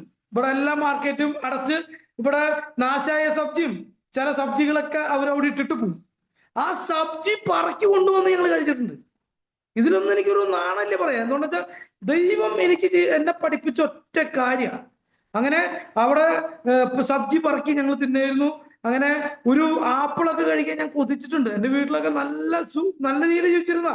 ഇവിടെ വന്നപ്പോ ഒരു ആപ്പിൾ കഴിക്കാൻ ഞാൻ കൊതിച്ചിട്ടുണ്ട്. അങ്ങനെ എനിക്ക് കിട്ടിയത് ഒരു സഫർജില്ല കഴിക്കാൻ. ഈ മാർക്കറ്റിനകത്ത് ഒരു സഫർജില്ല് കിട്ടിയപ്പോ ആ സഫർജില്ലിന്റെ എല്ലാ ഭാഗത്തും കേടാ. ഒരു ഭാഗത്ത് കടിക്കാൻ പറ്റുള്ളൂ, ഒരു ഭാഗത്ത് മാത്രമേ കടിക്കാൻ പറ്റത്തുള്ളൂ. ഞാൻ അതെടുത്ത് സ്വോത്രം പറഞ്ഞ ആ ഭാഗം കടിച്ചു തിന്നു. ഇത് ആഗ്രഹം അങ്ങനെ തീർത്തു. അങ്ങനെ എല്ലാം തീർട്ടേ. അപ്പൊ എന്നെ ദൈവം പറയാ, നീ എന്ത് ചെയ്യില്ല എന്ന് പറഞ്ഞോ, അത് നിന്നെ കൊണ്ട് ചെയ്യിപ്പിക്കാൻ പോണേ. അങ്ങനെ പറഞ്ഞ് അങ്ങനെ തുടങ്ങി. അവിടുന്ന് പച്ചക്കറി എടുത്തുകൊണ്ട് ഇപ്പോഴും ആ ഫോട്ടോ എൻ്റെ കയ്യിലുണ്ട്. ഞാൻ പച്ചക്കറി പറക്കാൻ പോയി, കൊയ്യാൻ പോയ ഫോട്ടോ, അതുപോലെ തന്നെ ഞങ്ങൾ പച്ചക്കറി പറക്കിയ ഫോട്ടോ, അന്നത്തെ ചെറിയൊരു ക്യാമറയിൽ ഞങ്ങൾ എടുക്കാൻ തീർന്നു. അതൊക്കെ ഞങ്ങളുടെ ജീവിതത്തിൽ അനുഗ്രഹമാണ്. അത് ഒരിക്കലും എനിക്ക് ദ്രോഹമല്ല. ഇത് കേൾക്കുന്നവർ ചിന്തിക്കും, ഇതൊക്കെ എന്തിനാ അവരോട് ചെയ്യിപ്പിക്കുന്നത്, ഇതൊക്കെയാണോ ഹൈസ്കൂള് എന്ന ചോദ്യം വരും. സത്യം പറയാം, ഇത് കേൾക്കുന്ന പ്രേക്ഷകരോട് എനിക്ക് പറയാനുള്ളത്, ഇതെല്ലാം ഉള്ളത് കൊണ്ടാണ് കർത്താവിന്റെ വേലയിൽ നോർത്ത് ഇന്ത്യയിൽ ഇന്ന് പിടിച്ചു നിൽക്കുന്നത്. സത്യസന്ധമായ ഒരു കാര്യമാണ്. സുഖജീവിതം കിട്ടിയിരുന്നുവെങ്കിൽ ഈ നോർത്ത് ഇന്ത്യയിൽ വരില്ലായിരുന്നു. എന്നാൽ കർത്താവിനെ കണ്ട് കർത്താവിന്റെ കഷ്ടാനുഭവത്തിലൂടെ കടന്നു പോകാൻ ദൈവം സഹായിച്ചു, അതിനുള്ള കൃപ തന്നു. അതുകൊണ്ട് എന്നും ജീവിക്കുന്നേ. ഇത് കേൾക്കുന്ന യൗവനക്കാരോടും ദൈവമക്കളോട് എനിക്ക് പറയാനുള്ളത്, കർത്താവിന് വേണ്ടി നിന്ന കർത്താവ് നമ്മളെ ഉയർത്തിയിരിക്കും. അതിലൊരു സംശയം വേണ്ട. എന്താന്ന് ചോദിച്ചു കഴിഞ്ഞാൽ, നിത്യത നമ്മൾ ഉറപ്പാക്കുക. നന്മയും കരുണയും നിന്റെ ആയുഷ്കാലം പിന്തുടരുന്ന വചനം പറയുന്നത്. അപ്പൊ നമ്മൾ എന്ത് ചെയ്യണം? യഹോവയെ ഭയപ്പെടണം. ദൈവത്തെ ഭയപ്പെട്ട് ജീവിച്ച നന്മയും കരുണയും ആയുഷ്കാലം നമ്മളെ പിന്തുടരും. ഇതെന്താന്ന് ചോദിച്ചു കഴിഞ്ഞാൽ, നന്മയുടെയും കരുണയുടെയും പിന്നാലെ നമ്മൾ ഓടിക്കൊണ്ടിരിക്കുക. ഈ നന്മയും കരുണയും നമ്മളെ കണ്ട് അതിനേക്കാൾ സ്പീഡിൽ ഓടിക്കൊണ്ടിരിക്കുക. സത്യത്തിൽ ഇംഗ്ലീഷ് ബൈബിളിൽ പറഞ്ഞു, ഓടിത്തിട്ട് പിടിക്കുന്ന പറഞ്ഞ നന്മയും കരുണയും നിന്നെ ആയുഷ്കാലം പിന്തുടരും. ഇംഗ്ലീഷ് ബൈബിൾ പറഞ്ഞു നിന്നെ ഓടിത്തിട്ട് പിടിക്കുന്ന പറഞ്ഞ നന്മയും കരുണയും ആയുഷ്കാലം. സത്യത്തിൽ ദൈവം ചെയ്ത ഉപകാരങ്ങളെ ഓർത്ത് ഞാൻ ദൈവത്തെ സ്തുതിക്കുകയാണ്. ഓരോ ഘട്ടത്തിൽ ദൈവനെ ഉയർത്തിക്കൊണ്ടിരിക്കുകയാണ്. ഇപ്പോഴും കഷ്ടമില്ല എന്നല്ല, കഷ്ടമുണ്ട്. എന്നാലും നീക്കുപോക്ക് ദൈവം തന്നിരിക്കുക നമുക്ക്. അപ്പോ എനിക്ക് പറയാനുള്ളത്, യൗവനക്കാരെ, എന്നെ കേൾക്കുന്ന യൗവനക്കാരോട് പറയാനുള്ളത്, കർത്താവിന്റെ നാമത്തിൽ നിൽക്കുന്നതിന്റെ പദവി ഒന്നിനുമില്ല. ഏത് ജോലി കിട്ടിയാലോ, എന്ത് ചെയ്താലോ, എന്ത് ബിസിനസ് ചെയ്താലോ, ഈ കർത്താവിൽ ലഭിക്കുന്ന ഈ സന്തോഷം ഒരിക്കലും കിട്ടത്തില്ല. അനുഭവിച്ചറിഞ്ഞുകൊണ്ട് പറയാം. സത്യസന്ധമായി ഞാൻ അനുഭവിച്ചറിഞ്ഞുകൊണ്ട് നിങ്ങളോട് പറയാം. അതുകൊണ്ട് പ്രേക്ഷകരോട് പറയാനുള്ളത്, കർത്താവിന് വേണ്ടി നിന്ന ഒരു സമയത്ത് നിങ്ങൾ ഉയർത്തിയിരിക്കും. നിത്യത കൺഫേമാ. ഏറ്റവും വലിയ അനുഗ്രഹമാണ് നിത്യത. അതിനു വേണ്ടി നമ്മൾ ഓടണം. അങ്ങനെ അവിടെ പച്ചക്കറി പറക്കും, ഞങ്ങൾ തിന്നും. അങ്ങനെയൊക്കെ 2 വർഷത്തോളം അവിടെ നിന്നു. അതിനുശേഷം ഞാൻ അവിടെ നിന്ന് നാട്ടിലേക്ക് തിരിച്ചു വന്ന വലിയൊരു സംഭവമാണ്. എന്റെ മാതാവും പിതാവും നല്ല വണ്ണവും നല്ല ആരോഗ്യത്തോടു കൂടിയാ ഞാൻ ഭോപ്പാലിലേക്ക് പോകുന്നത്. ഞാൻ ഭോപ്പാലിൽ നിന്ന് തിരിച്ച് ട്രെയിൻ ഇറങ്ങിയിട്ട് എന്റെ പിതാവും മാതാവും എന്നെ കണ്ടിട്ട് മനസ്സിലായില്ല. അത്രയ്ക്ക് ഞാൻ ക്ഷീണിച്ചു പോയി. എന്റെ പിതാവും മാതാവും എന്നെ അന്വേഷിക്കുക, ഇവൻ എവിടെയാ, ഈ വണ്ടി ഇറങ്ങിയെന്ന് പറയുന്നുണ്ട്, എവിടെയാ അവൻ അന്വേഷിച്ച്. ഞാൻ മുന്നേ കൈ കെട്ടി എന്നെ മനസ്സിലാകുന്നില്ല. പിന്നെ എന്റെ മാതാവ് എന്നെ അന്വേഷിച്ച് അവർ കാണാതെ ഞാൻ അമ്മേനെ വിളിച്ചു, അമ്മേ ഞാനത്, നിങ്ങൾ ആരെ അന്വേഷിക്കുന്നേ? എന്നെയല്ല അന്വേഷിക്കുന്നേ. എന്റെ മാതാവ് കരയാൻ തുടങ്ങി. എന്റെ മാതാവ് പറഞ്ഞു, പൊന്നു മോനെ, നിന്റെ ശരീരമൊക്കെ കുറഞ്ഞല്ലോ, നിന്നെ ആകെ ക്ഷീണിച്ചു പോയി നീ. ഞാൻ എന്റെ മാതാവിനോട് ഒറ്റ കാര്യം പറഞ്ഞു, അമ്മേ, എന്റെ പുറമെയുള്ള ശരീരം ക്ഷയിച്ചാലും എന്റെ ആഗമ്യുള്ള മനുഷ്യൻ ബലപ്പെട്ടിരിക്കുക.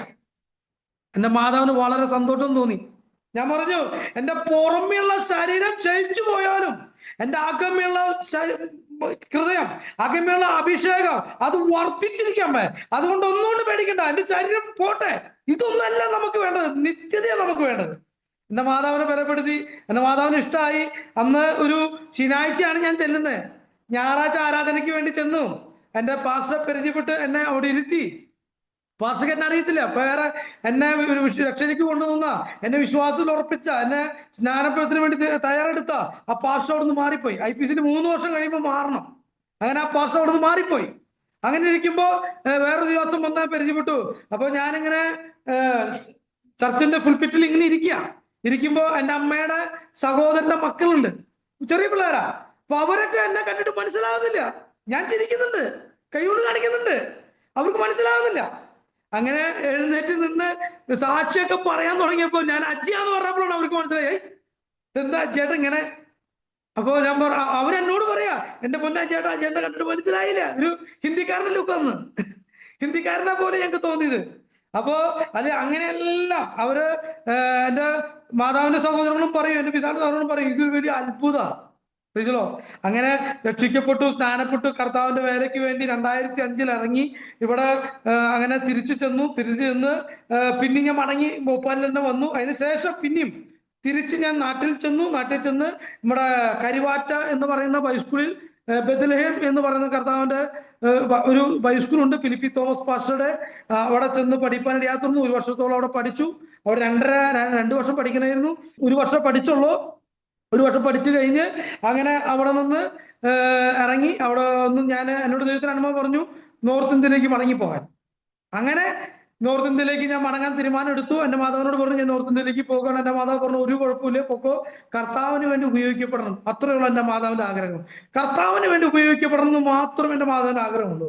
അങ്ങനെ ഞാൻ കർത്താവിന്റെ വേലയ്ക്ക് വേണ്ടി അവിടെ രാജസ്ഥാനില് ഫിലദൽഫിയ ഫെലോഷിപ്പ് ചർച്ച് ഓഫ് ഇന്ത്യയുടെ ഒരു ബൈസ്കൂൾ ഉണ്ട്. ഫിലദൽഫിയ ബൈസ്കൂളിൽ ചെന്ന് പഠിച്ചു.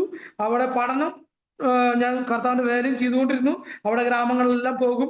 അവിടെ ഒരു KV എബ്രഹാം എന്ന് പറഞ്ഞൊരു അപ്പച്ചനുണ്ട്. ഈ ഫിലദൽഫിയയുടെ ഒരു സീനിയർ പാസ്റ്ററാണ്. കർത്താവിന്റെ ദാസൻ വർഷങ്ങളായി അവിടെയാണ്. ആ കർത്താവിന്റെ ദാസന്റെ മകന്റെ മകനുണ്ട്, ഫിന്നി എന്ന് പറയുന്ന ദൈവാസനുണ്ട്. ആ ദൈവാസന്റെ കൂടെ ജവർമൻസ് എന്ന് പറയുന്ന സ്ഥലത്ത്, രാജസ്ഥാനിലെ ജവർമൻസ് ഉദയ്പൂരിൽ പഠിച്ചു. അവിടെ നിന്നുകൊണ്ട് തന്നെ ജവർമൻസ് എന്ന് പറയുന്ന സ്ഥലത്ത് കർത്താവിന്റെ വേല ചെയ്യാൻ ദൈവം സഹായിച്ചു. അവിടെ ഗ്രാമങ്ങളിലെല്ലാം പോകുമായിരുന്നു. അവിടെ വേല ചെയ്തുകൊണ്ടിരിക്കുമ്പോൾ, അങ്ങനെ ഇരിക്കുമ്പോഴാണ് ഞാൻ അവിടെ നിന്ന് വിടേണ്ടി വന്നു. അവിടെ 2.5 വർഷം പഠിച്ചു കഴിഞ്ഞ് അവിടെ കർത്താവിന്റെ വേല ചെയ്തു. ഗ്രാമങ്ങളിലെല്ലാം പോകും. അവരുടെ എല്ലാ കാര്യങ്ങളും ഞാൻ നോക്കിയിരുന്നു. അവരും ഇമ്മാനുവൽ ചർച്ചാണ്, അവരുടെ ഗുഡ്ഷിപ്പേഡാണ്.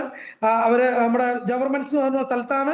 അവിടുത്തെ KV എബ്രഹാം അപ്പച്ചനാണ്. അങ്ങനെ അപ്പച്ചനുമായിട്ടൊക്കെ ഒത്തിരി ഞാൻ സംസാരിക്കായിരുന്നു. അപ്പച്ചന്റെ കയ്യിൽ നിന്നുള്ള ഒത്തിരി കാര്യങ്ങൾ ഞാൻ സീക്രട്ടായി മേടിക്കായിരുന്നു, പറഞ്ഞ് സംസാരിച്ച്. പുരാണ കാലത്ത്, നമ്മൾ ഈ കാലത്തുള്ളതിനെ കുറിച്ചല്ല, കഴിഞ്ഞ നാളുകളിൽ നടന്ന സാക്ഷ്യത്തെ കുറിച്ച് ഞാൻ ചോദിച്ചറിയുമായിരുന്നു അപ്പച്ചനോട്. അപ്പച്ചനും എന്നെ ഭയങ്കര ഇഷ്ടമായിരുന്നു. ഞാൻ സ്കൂളിൽ പോയി കഴിഞ്ഞ് വന്നു കഴിഞ്ഞാൽ അപ്പച്ചനുമായി കുറച്ച് സമയം സംസാരിക്കും. അപ്പച്ചനും ഞാനിരുന്ന് സംസാരിക്കും, പ്രാർത്ഥിക്കും. അത് കഴിഞ്ഞ് പേഴ്സണലായി ഞാൻ മോളിൽ പോയിരുന്നു പ്രാർത്ഥിക്കും. അതുകൊണ്ട് ഒത്തിരി പ്രാർത്ഥിക്കായിരുന്നു. ഞാൻ സ്കൂളിൽ ഞാൻ ഒത്തിരി പ്രാർത്ഥിക്കായിരുന്നു, ഒത്തിരി അങ്ങനെയൊക്കെ ജീവിച്ചു. അങ്ങനെ ഇരിക്കുന്ന സമയത്ത് അവിടെ നിന്ന നമുക്ക് മുന്നോട്ട് വളരാൻ കഴിയില്ല എന്ന് മനസ്സിലായപ്പോൾ ഞാൻ അവിടെ ചാടി. അങ്ങനെ നാട്ടിൽ വന്നു. എൻ്റെ കല്യാണം കഴിഞ്ഞിട്ടില്ലായിരുന്നു. അങ്ങനെ കല്യാണം 2011 ഞാൻ നാട്ടിൽ കടന്നു വന്ന് മാതാവിനോട് പറഞ്ഞു, ജ്യേഷ്ഠന്റെ കല്യാണം കഴിഞ്ഞിട്ടില്ല. അപ്പൊ ജ്യേഷ്ഠനാണെങ്കിൽ സൗന്ദര്യമുള്ള പെൺപിള്ളേരെ നോക്കി നടക്കായിരുന്നു. അതുകൊണ്ട് കല്യാണം കഴിക്കാതെ അങ്ങനെ നിൽക്കായിരുന്നു. അപ്പൊ ഇനി സഭ ചാർജ് എടുക്കണമെങ്കിൽ, കർത്താവിന്റെ വേല ചെയ്യണമെങ്കിൽ കല്യാണം കഴിക്കണം എനിക്ക്. അപ്പൊ അങ്ങനെ ഒരു ഓപ്ഷൻ വന്നപ്പോ എന്റെ ജ്യേഷ്ഠൻ പറഞ്ഞു, നീ കല്യാണം കഴിച്ചോ, എനിക്ക് കുഴപ്പമില്ല, നീ കഴിച്ചോ. ഞാൻ പറഞ്ഞില്ല, നിന്റെ കല്യാണം കഴിഞ്ഞ ജ്യേഷ്ഠനോട് പറഞ്ഞു, ഞാൻ ജ്യേഷ്ഠന്റെ കല്യാണം കഴിഞ്ഞിട്ടേ കഴിക്കുന്നുള്ളൂ. അപ്പൊ പറഞ്ഞില്ല, നീ കഴിച്ചോ, നീ ഒരു ദൈവാസനല്ലേ, നിനക്ക് വേണ്ടി ആവശ്യമാണെന്നൊക്കെ പറഞ്ഞ് അങ്ങനെയൊക്കെ പെണ്ണ് കല്യാണം ആലോചിച്ചു. ഗുജറാത്തിൽ ഒരു പെണ്ണിനെ ഞാൻ കണ്ടതാണ്, അതിനെ നോക്കിയില്ല. അത് കഴിഞ്ഞ് വേറൊരു പെൺകുട്ടിനെ നമ്മുടെ ഇവിടെ നോക്കി, മണ്ണാർക്കാട് നോക്കി. അതും MA പഠിച്ച പെൺകുട്ടിയായിരുന്നു. ഞാൻ 8ാം ക്ലാസ് ആണ്. അവരെല്ലാം പറഞ്ഞും കല്യാണം കഴിക്കാൻ തയ്യാറായിരുന്നു. അപ്പൊ തന്നെ PSC നഴ്സുമാരെല്ലാം വന്നു കല്യാണം കഴിക്കാൻ. അതൊന്നും ഞാൻ നോക്കിയില്ല. ഞാൻ പറഞ്ഞു, കർത്താവ് ഞങ്ങളുടെ വേല ചെയ്യുന്ന എനിക്കൊരു കുഞ്ഞിന്, ഒരു ദൈവദാസിയെ വേണം, അങ്ങയ്ക്ക് വേണ്ടി സമർപ്പിക്കുന്ന, അങ്ങയ്ക്ക് വേണ്ടി നിൽക്കുന്ന, അങ്ങയ്ക്ക് വേണ്ടി ജീവിക്കുന്ന ഒരു കുഞ്ഞിനെ മതി, അല്ലാതെ എനിക്കൊന്നും വേണ്ട കർത്താവേ എന്ന് പറഞ്ഞു. അങ്ങനെ തീരുമാനം എടുത്ത് വന്ന് അങ്ങനെ കല്യാണം ആലോചിച്ചുകൊണ്ടിരിക്കുമ്പോൾ ഒരു കല്യാണകാര്യം നടക്കുന്നില്ല, ഒന്നും ശരിയാകുന്നില്ല. അങ്ങനെ ഞാൻ രാത്രി ഇരുന്ന് ഒരു തീരുമാനം എടുക്കുക, കർത്താവേ, എന്റെ കല്യാണം ഈ 2 ദിവസത്തിനുള്ളിൽ എന്റെ കല്യാണത്തിനുള്ള കാര്യങ്ങൾ നടന്നില്ലെങ്കിൽ ഞാൻ തിരിച്ചു പോവാ. ഇനി എപ്പോഴാണ് കല്യാണം നടക്കുന്നൊന്നും എനിക്ക് വേണ്ട, കല്യാണം ഇല്ലെങ്കിലും കുഴപ്പമില്ല, ഞാൻ പോവാൻ തീരുമാനിച്ചു. ആ തീരുമാനം എടുത്ത് 5 മിനിറ്റ് കഴിയുമ്പോഴേക്കും എനിക്ക് ഫോൺ കോൾ വന്നു. അത് നമ്മുടെ നടത്തറ ഷാരോൺ ചർച്ചിന്റെ പാസ്റ്ററാണ്, ഷാജി എന്ന് പറയുന്ന യുവാസനാണ്. ആ പാസ്റ്ററിനെ വിളിച്ചു, യുവാസനെ പ്രൈസ്ലോ അജി, ഇങ്ങനൊരു പെൺകുട്ടി ഉണ്ട് ഞങ്ങളുടെ സെക്ഷനില്, ആൽപ്പാറയാണ് താമസിക്കുന്നത്, അങ്ങനെ ആൽപ്പാറ താമസിക്കുന്നതെന്ന് പറഞ്ഞു. അങ്ങനെ ഞങ്ങൾ അവിടെ ആൽപ്പാറ ചെന്ന്, അവര് ഷാരോൺ ചർച്ചിലാണ്, അവര് ഫാദർ ഇല്ല, ഫാദർ ഇട്ടുപോയതാണ്, അവർ ചെറുപ്പത്തിൽ ഇട്ടുപോയി. അങ്ങനെ ഇല്ല, ഞാൻ പറഞ്ഞു കുഴപ്പമില്ല നമുക്ക് പോയി കാണാം. അങ്ങനെ ഞാൻ രാവിലെ ഞാനും മാതാവും പോയി കണ്ടു. എനിക്ക് ഇഷ്ടപ്പെട്ടു, ഞാൻ പറഞ്ഞു എനിക്ക് ഇഷ്ടപ്പെട്ടു. അപ്പോൾ പറഞ്ഞു ഞാൻ ഇത്രയോ, എൻ്റെ ഡിമാൻഡ് ഇത്രയേ ഉള്ളൂ, കർത്താവിന്റെ വേലയ്ക്ക് വേണ്ടി നോർത്ത് ഇന്ത്യക്ക് വരണം, കല്യാണം കഴിഞ്ഞിട്ട് പറയരുത് നോർത്ത് ഇന്ത്യക്ക് പോകാൻ പറ്റത്തില്ല. ഞാൻ എല്ലാം ചോദിച്ചു, കർത്താവിന്റെ വേലയ്ക്ക് വേണ്ടി ഞാൻ നോർത്ത് ഇന്ത്യയിലാണ്, അപ്പൊ കർത്താവിന്റെ വേല ചെയ്യാൻ തയ്യാറാണോ, നോർത്ത് ഇന്ത്യയിൽ പോകാൻ തയ്യാറാണെങ്കിൽ ഇനി എനിക്ക് ഇഷ്ടമാണ്, എനിക്ക് വേറെ പ്രശ്നങ്ങളൊന്നുമില്ല, നിങ്ങൾക്ക് ഇഷ്ടമാണെങ്കിൽ നമുക്കിത് ആലോചിക്കാം. അപ്പൊ അവരുടെ ഒരു അപ്പാപ്പൻ ഉണ്ടായിരുന്നു, ഒരു 96 വയസ്സുള്ള ഒരു അപ്പാപ്പൻ ഉണ്ടായിരുന്നു. അപ്പാപ്പൻ എന്നോട് പറയും, മോനെ നോർത്ത് ഇന്ത്യയിലൊന്നും പോകണ്ട, ഇവിടെ നിന്നാ മതി എന്ന് എൻ്റെ അപ്പാപ്പൻ പറയുന്നു. ഞാൻ അപ്പാപ്പനോട് പറഞ്ഞു, അപ്പാപ്പ അങ്ങനെയാണെങ്കിൽ എനിക്ക് ഈ കല്യാണം വേണ്ട, എനിക്ക് നോർത്ത് ഇന്ത്യയിൽ പോകണത് മതി. അപ്പോൾ എൻ്റെ വൈഫ് പറഞ്ഞു, എൻ്റെ വൈഫിന്റെ പേര് ഫേബ എന്നാണ്. എൻ്റെ വൈഫ് ഫേബ, എൻ്റെ വൈഫിന്റെ പേര് ഫേബ. എൻ്റെ ഒരു മകളുണ്ട്, മകളുടെ പേര് ആഷ്ലി, മോന്റെ പേര് എവിറ്റൻ. അപ്പോൾ എൻ്റെ ഭാര്യ ഫേബ പറഞ്ഞു, എനിക്ക് കുഴപ്പമില്ല, നോർത്ത് ഇന്ത്യക്ക് വരാൻ തയ്യാറാണ്, ഒരു കുഴപ്പമില്ലെന്ന് തോന്നുന്നു. അങ്ങനെ ഞങ്ങളുടെ കല്യാണ കാര്യങ്ങളെല്ലാം ശരിയായി. അങ്ങനെ ഒറ്റ 15 ദിവസം കൊണ്ടാണ് ഞങ്ങളുടെ കല്യാണം നടക്കുന്നത്. അങ്ങനെ എല്ലാം റെഡിയായി. അതിനിടയ്ക്ക് ഈ കല്യാണം മുടങ്ങി പോകേണ്ട അവസ്ഥകളെല്ലാം കടന്നു വന്നെങ്കിലും ദൈവം അതിലെല്ലാം സൂക്ഷിച്ചു. അങ്ങനെ ഞങ്ങളെല്ലാം എല്ലാവരും വിളിച്ചു, എൻ്റെ പിതാവിന്റെ കുടുംബത്തിൽ നിന്നും മാതാവിന്റെ കുടുംബത്തിൽ നിന്ന് എല്ലാവരും വിളിച്ചു, നമുക്ക് പെണ്ണ് കാണാൻ പോകണം, അവിടെ പോകണം. എൻ്റെ പിതാവിന്റെ പിതാവും മരിച്ചു, എൻ്റെ പിതാവിന്റെ മാതാവും മരിച്ചു. എനിക്ക് എൻ്റെ മാതാവിന്റെ പിതാവും മാതാവും മാത്രം ഉണ്ടായിരുന്നുള്ളൂ, പിതാവ് മാത്രം ഉണ്ടായിരുന്നുള്ളൂ എൻ്റെ മാതാവിന്റെ. എൻ്റെ മാതാവിന്റെ പിതാവിനുമായി എൻ്റെ അമ്മയുടെ സഹോദരങ്ങളും എൻ്റെ പിതാവിന്റെ സഹോദരങ്ങളും എല്ലാവരും കൂടി ഞങ്ങൾ പോവാൻ വേണ്ടി എല്ലാവരും വിളിച്ചു കഴിഞ്ഞപ്പോഴാണ് അവർ പറയുന്നത് ഇപ്പൊ വരണ്ടാന്ന്. അപ്പൊ ഞങ്ങൾക്ക് ഇനി മുടങ്ങിപ്പോകോ, ഞങ്ങളാണെങ്കിൽ എല്ലാവരും വിളിച്ചു, ഇനി എന്തായി തീരും കർത്താവ് എന്നൊക്കെ ചിന്തിച്ചപ്പോ അങ്ങനെല്ലാം പറഞ്ഞെങ്കിലും ഞങ്ങൾ അവരോട് സംസാരിച്ച് അത് ശരിയായി. അങ്ങനെ ഞങ്ങൾ അവരെ വീട് ഒരു കുന്നിന്റെ മുകളിലായിരുന്നു. അപ്പൊ അവര് പറഞ്ഞു വീട്ടിൽ വരണ്ട, ഞങ്ങളുടെ സഭ ഹാളിൽ വന്നാൽ മതി. അങ്ങനെ ഞങ്ങൾ അവിടെ ചെന്ന് വാക്ക് കൊടുത്ത് ഞങ്ങളുടെ വിവാഹം തീരുമാനിച്ചു. അങ്ങനെ മെയ് 26-ന് 2011 മെയ് 26-ന് ഞങ്ങളുടെ വിവാഹം നടന്നു. അങ്ങനെ ഞങ്ങള് ഒരു കല്യാണം കഴിഞ്ഞ് ഒരു ആഴ്ച കഴിഞ്ഞപ്പോ ഞങ്ങൾ നേരെ പുതിയൊരു പ്രവർത്തനത്തിന് വേണ്ടി ഞങ്ങൾ പോവുക. പഴയതല്ല, പുതിയൊരു പ്രവർത്തനത്തിന് വേണ്ടി ഞങ്ങൾ പോകുന്ന സ്ഥലത്തിന്റെ പേരാണ് കോട്ട്പുത്ലി. അതായത് രാജസ്ഥാനിലെ ജയ്പൂരിനും ഡൽഹിയുടെയും ഇടയ്ക്ക് കിടക്കുന്ന സ്ഥലമാണ് കോട്ട്പുത്ലി. അതായത് കോട്ട്പുത്ലി എന്ന് പറഞ്ഞ സ്ഥലത്തിന്റെ ഒരു സൈഡില് ഹരിയാന, ഒരു സൈഡില് ഡൽഹി, ഒരു സൈഡില് രാജസ്ഥാൻ, ബോർഡറിലാണ് ഞങ്ങൾ താമസിക്കുന്നത്. അപ്പൊ അവിടെ ഒരു വർക്ക് ആരംഭിച്ചു. അങ്ങനെ ഞങ്ങൾ പ്രാർത്ഥിച്ചുകൊണ്ടിരുന്നു. അവിടെ പ്രാർത്ഥിച്ചുകൊണ്ടിരുന്ന സമയങ്ങളിലെല്ലാം ആത്മാക്കളില്ല, അവിടെ ഒറ്റയ്ക്കല്ല, ഞങ്ങൾ ഇറങ്ങി ഇപ്പൊ കല്യാണം കഴിഞ്ഞ് ചെന്ന സമയമാണ്. അങ്ങനെ അവിടെ നിന്ന് പ്രാർത്ഥിച്ചുകൊണ്ടിരിക്കും. ദൈവത്തിന്റെ ആത്മാവ് ഞങ്ങളോട് ദൂത് പറഞ്ഞു, നിന്നെ അന്വേഷിച്ച് ഇവിടെ ഒരു ഫാമിലി വരും, നീ ആരും അന്വേഷിച്ച് പോകണ്ട, നിന്നെ അന്വേഷിച്ച് ഇവിടെ വരും. അങ്ങനെ പ്രാർത്ഥിച്ചുകൊണ്ടിരിക്കുമ്പോൾ ഒരു ഞായറാഴ്ച ഒരു ഫാമിലി ഞങ്ങൾ അന്വേഷിച്ച് വന്നിരിക്കുക.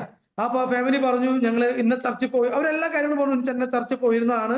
ആ ചർച്ചിൽ ഞങ്ങൾ വിട്ടു, ഞങ്ങൾക്ക് അവിടെ താല്പര്യമില്ല, അവിടെ ആ സഭയുമായി ചേർന്ന് നിൽക്കാൻ ഞങ്ങൾക്ക് താല്പര്യമില്ല. അങ്ങനെ അവര് ആ സഭയിൽ നിന്ന് നമ്മുടെ അവിടെ ആരാധനയ്ക്ക് വരാൻ തുടങ്ങി. ഞങ്ങൾ അങ്ങനെ ഒരു ആരാധന തുടങ്ങി. ആദ്യം അവരെ വീട്ടിലായിരുന്നു, ബേറോഡ് എന്ന് പറഞ്ഞ സ്ഥലത്തായിരുന്നു ആരാധന തുടങ്ങിയത്. അങ്ങനെ അച്ഛന്റെ പേര് കുഞ്ഞുമോൻ, ആന്റിയുടെ പേര് കുഞ്ഞുമോൾ, രണ്ടുപേരുടെ പേര്. അവരിപ്പോ പുനലൂരുണ്ട്. അവര് ഇപ്പോ അവിടുത്തെ ജോലിയൊക്കെ വിട്ട് നഴ്സായിരുന്നു ആന്റി. അങ്കിള് ഒരു കമ്പനിയിൽ ജോലി ചെയ്തിരുന്നു. അവരിപ്പോ കർത്താവിന്റെ ഇവിടെയാണ് പുനലൂരിൽ വീട് വെച്ച് താമസിക്കുന്നു. അവർ 2 പെൺപിള്ളേര്, അവരും അവിടെ ഇവിടെങ്ങളൊക്കെ ആയിരിക്കുന്നു. അങ്ങനെ അവരുമായി ആരാധന തുടങ്ങി, പ്രാർത്ഥനയെല്ലാം തുടങ്ങി. ഞങ്ങൾക്ക് ആദ്യമായിട്ട് കിട്ടുന്ന ഒരു ഗിഫ്റ്റാണ് ഫാന കിട്ടിയത്. ഞങ്ങൾക്ക് അന്ന് ഫാനില്ല, ഭയങ്കര ചൂടാന്ന്. ആ ചൂടത്തൊക്കെ ഞാനും ഭാര്യയും കിടക്കായിരുന്നു, ഫാനില്ല.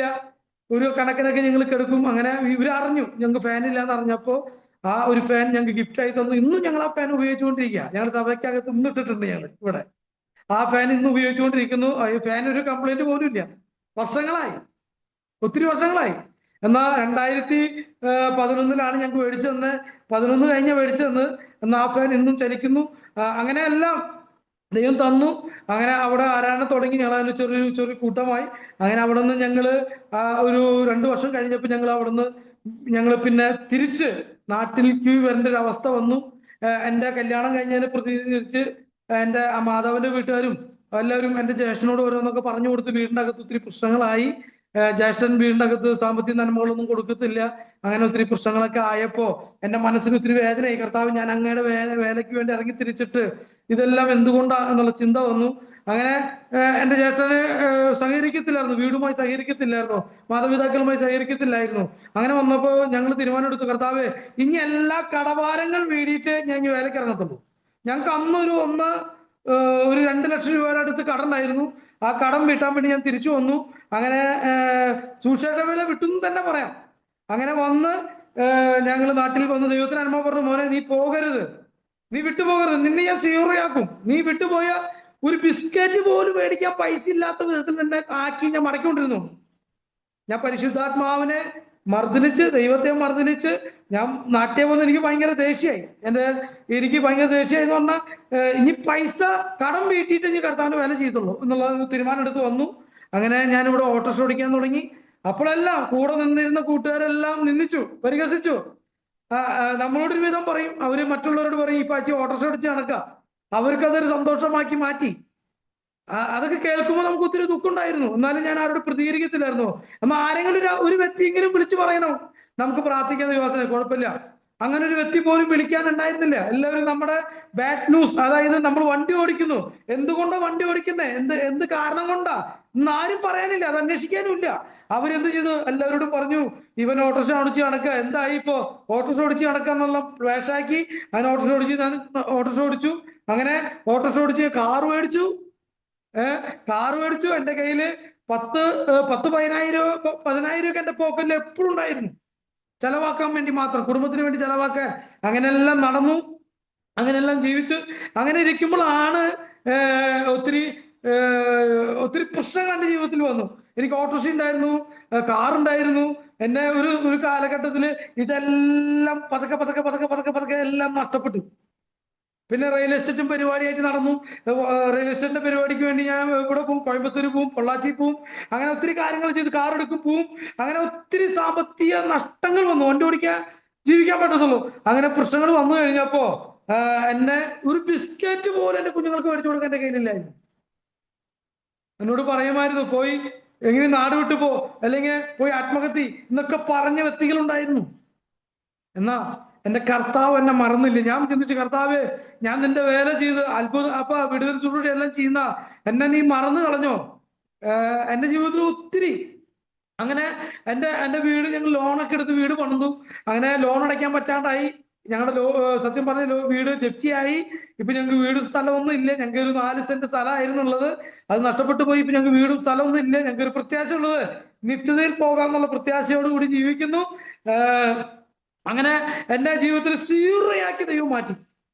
അങ്ങനെ ഇരിക്കുമ്പോഴാണ് ഞങ്ങളൊരു 21 ദിവസം അപ്പൊ അങ്ങനെ ഇരിക്കുമ്പോ ഞങ്ങൾ പാവർട്ടി എന്ന് പറഞ്ഞ സ്ഥലത്ത് വർക്ക് ആരംഭിച്ചു. അവിടെ ഒരു IPCയില് ഗുരുവായൂർ സെന്ററാണ്. ആ സെന്ററിൽ ഒരു വർക്ക് ഒരു വർക്ക് കിട്ടിയപ്പോൾ ഞാൻ അവിടെ കയറി. അങ്ങനെ അവിടെ ഒരു ആരാധന ഉണ്ട്. ആരാധന നടത്താൻ ഞങ്ങൾ ദൂരം പോകണം. 30 കിലോമീറ്റർ വണ്ടി ഓടിച്ച് പോയി അവിടെ ആരാധന നടത്തി. എല്ലാ ആഴ്ചയിലും വരും. അങ്ങനെ അവിടെ ജീവിച്ചു. അങ്ങനെയെല്ലാം പോയി കൊണ്ടിരിക്കുമ്പോഴാണ് എനിക്കൊരു ഓഫർ വന്നത്. MP മധ്യപ്രദേശില് ഒരു പോകാനുള്ളൊരു ഓഫർ വന്നു. അപ്പോ ഒരു ടീമാണ് പോകുന്നത്. ആ ടീമിന്റെ അകത്ത് കാർ ഓടിക്കാൻ ഡ്രൈവർ ഇല്ല. അപ്പോ ആ സമയത്താണ് ഞാൻ ചെല്ലുന്നത്. അപ്പോ ഞാൻ ചിന്തിച്ചു, ഞാൻ ഡ്രൈവറാ, ഓൾറെഡി ഡ്രൈവറാ. ഇനിയിപ്പോ കർത്താവിന് ഡ്രൈവർ പണിക്ക് എന്നെ ഉപയോഗിക്കട്ടെ, വണ്ടി ഓടിക്കാൻ പോവാം, അത് യുവാസന്മാർക്ക് ഉപകാരമാവട്ടെ എന്നുകൊണ്ട് ഞാനും ആ ടീമിൽ പോയി. ഞങ്ങളുടെ ടീമിന്റെ ലീഡറിന്റെ പേര് ജോൺസൺ പാഷ ആണ്. കർത്താവിന്റെ ദാസൻ ഇപ്പോ ഉള്ളത് ഇരിഞ്ഞാലക്കുടയിലാണ്. പാഷ തൃശ്ശൂരായിരുന്നു, ഒളരിലായിരുന്നു. കർത്താവിന്റെ ദാസൻ ഇപ്പോ PL ജോൺസൺ എന്നാണ് പാഷ പേര്. പാഷ ഇപ്പോ ഇരിഞ്ഞാലക്കുട ഒരു IPC സഭയിലും ആയിരിക്കുന്നു. ആ കർത്താവിന്റെ ദാസനുമായി ഞങ്ങൾ ടീമായി കടന്നുപോയി. അവിടെ ചെന്നപ്പോ ചെന്ന സമയത്ത് ഒരു ബ്രദറൻ ചർച്ചില് ഒരു മീറ്റിംഗ് നടക്കുന്നുണ്ടായിരുന്നു. ഞങ്ങൾക്ക് അറിയത്തില്ലായിരുന്നു ബ്രദറൻ ചർച്ചാന്ന്. അവിടെ ഒരു 4 പേര് സ്നാനപ്പെട്ടു, കുഞ്ഞുങ്ങള് 4 കുഞ്ഞുങ്ങൾ സ്നാനപ്പെടാൻ ഇടയാത്തിരുന്നു. അപ്പൊ എന്നോട് ചോദിച്ചു, അവിടെ ഞങ്ങളെ കൊണ്ടുപോയ ദൈവാസനെ അവിടെയുള്ള ഹിന്ദിക്കാരൻ പാസ്റ്റർ വിളിച്ചിരുന്നു മീറ്റിങ്ങിന് വേണ്ടി. അപ്പൊ ആ പാസ്റ്റർ വിളിച്ചു, പാസ്റ്റർ നിങ്ങൾ വന്നില്ലല്ലോ, മീറ്റിങ്ങിന് വന്നില്ലല്ലോ എന്ന് ചോദിച്ച് വിളിച്ചു. അപ്പൊ പറഞ്ഞു, ഇല്ല എനിക്ക് വരാൻ പറ്റത്തില്ല, ഞാനൊരു ടീം വന്നിട്ടുണ്ട് നാട്ടിൽ നിന്ന്, അവരുമായിട്ട് ഞങ്ങൾക്ക് പല സ്ഥലങ്ങളിലേക്ക് പോകണം, അവരുള്ളത് കൊണ്ട് എനിക്ക് വരാൻ പറ്റത്തില്ല, അവരെ കാര്യങ്ങളൊക്കെ ക്രമീകരിക്കണം, അതുകൊണ്ട് വരാൻ പറ്റത്തില്ല. അപ്പൊ പാസ്റ്റർ പറഞ്ഞില്ല, നിങ്ങൾ അവരെയും കൊണ്ടുപോയോ, കുഴപ്പമില്ല, വായോ, അതൊക്കെ ഒരു സന്തോഷമല്ലെന്ന് പറഞ്ഞ് ഞങ്ങളെ വിളിച്ചു. ഞങ്ങൾ ടീമായി അനിപ്പൂർ എന്ന് പറഞ്ഞ സ്ഥലത്താണ് മധ്യപ്രദേശില് ചെന്നത്. അവിടെ ചെന്നു, ഞാൻ കാർ ഓടിക്കാൻ ചെന്ന ഞാനാണ്. എന്നാൽ അവിടെ ചെന്ന് മീറ്റിങ്ങിനകത്ത് 20 മിനിറ്റ് അവര് നമ്മുടെ ദൈവാസിന് സമയം കൊടുത്തു, ലീഡറിന് സമയം കൊടുത്തു. അപ്പൊ അവര് നമ്മളെ വലിയ വിലയൊന്നും വെച്ചത്തില്ല. 20 മിനിറ്റ് കഴിഞ്ഞപ്പോ ദൈവാസൻ ഇരുന്നു കഴിഞ്ഞപ്പോ അവിടെ ഭക്ഷണം റെഡി ആയിട്ടുണ്ടായിരുന്നില്ല. അപ്പൊ അവിടുത്തെ ദൈവാസം വന്ന് പറഞ്ഞു, ദൈവാസനെ നിങ്ങളുടെ ഗ്രൂപ്പിൽ ആരെങ്കിലും ഉണ്ടെങ്കിൽ അവരെ കൊണ്ട് ഒരു 20 മിനിറ്റ് കൂടി ഒന്ന് എടുക്കാം, ഒരു 10 മിനിറ്റ് 20 മിനിറ്റ് നിങ്ങൾ എടുത്തോ. അപ്പൊ ലീഡർ പറഞ്ഞു, ഞാൻ ഈ പ്രസംഗത്തിന് ഞാൻ ഓൾറെഡി പ്രസംഗിച്ച് എല്ലാം പറഞ്ഞ് ഇറങ്ങി വന്ന ആളാ, പിന്നെ ഞാൻ കയറി പ്രസംഗിച്ച അതിന് പ്രശസ്തിയില്ല. അപ്പോ ഈ ടീമിൽ വന്ന എല്ലാവരോടും പറഞ്ഞു, നിങ്ങൾ പോയി പ്രസംഗിക്കും, ആരെങ്കിലും ഒരാളിപ്പോ. ഇവരാരും പോവാൻ തയ്യാറല്ല. അപ്പൊ ഞാൻ പറഞ്ഞു, എന്നോട് ചോദിച്ചപ്പോ ഞാൻ പറഞ്ഞു, എന്റെ പൊന്നു പാസ്റ്റർ, ഞാൻ ഡ്രൈവറായിട്ടാ വന്നിരിക്കുന്നത്.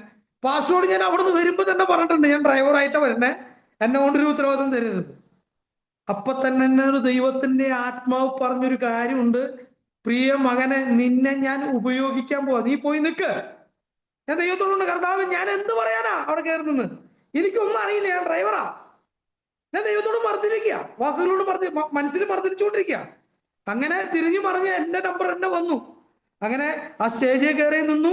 അങ്ങനെ ഞാനൊരു പാട്ട് പാടി കഴിഞ്ഞപ്പോ ദൈവത്തിന്റെ ആത്മാവ് എന്നോട് പറഞ്ഞു, അവരെ 4 കുഞ്ഞുങ്ങളെ എഴുന്നേൽപ്പിച്ച് നിർത്താൻ പറഞ്ഞു.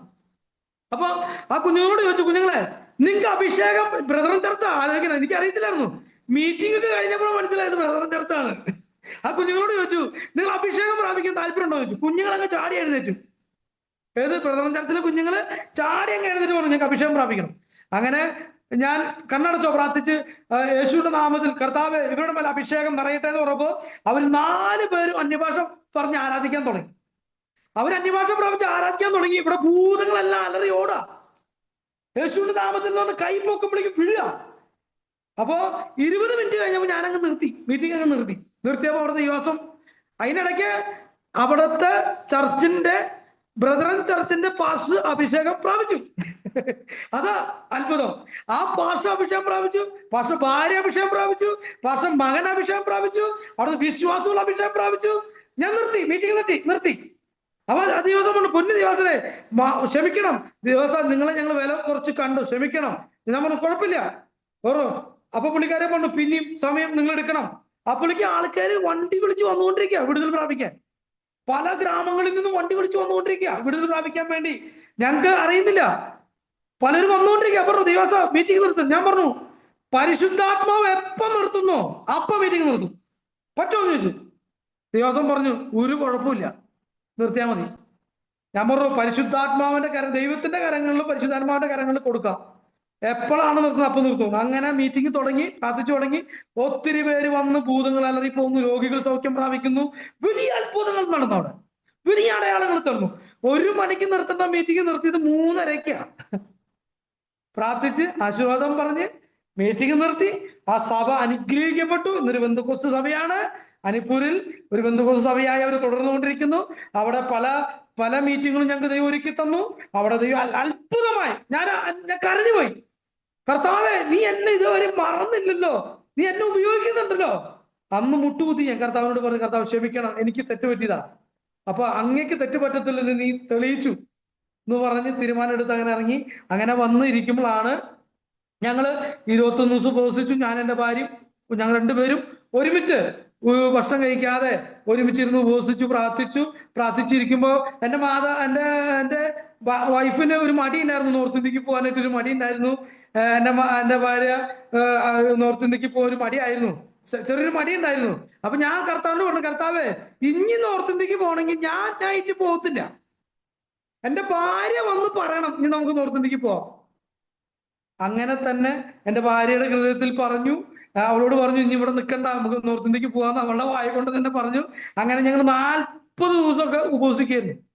ഉപവസിച്ച് ഞാനും വൈഫും ഒരുമിച്ച്, എൻ്റെ കൂടെ എൻ്റെ വൈഫ് നിൽക്കായിരുന്നു ഉപവസിക്കാനും പ്രാർത്ഥിക്കാനൊക്കെ.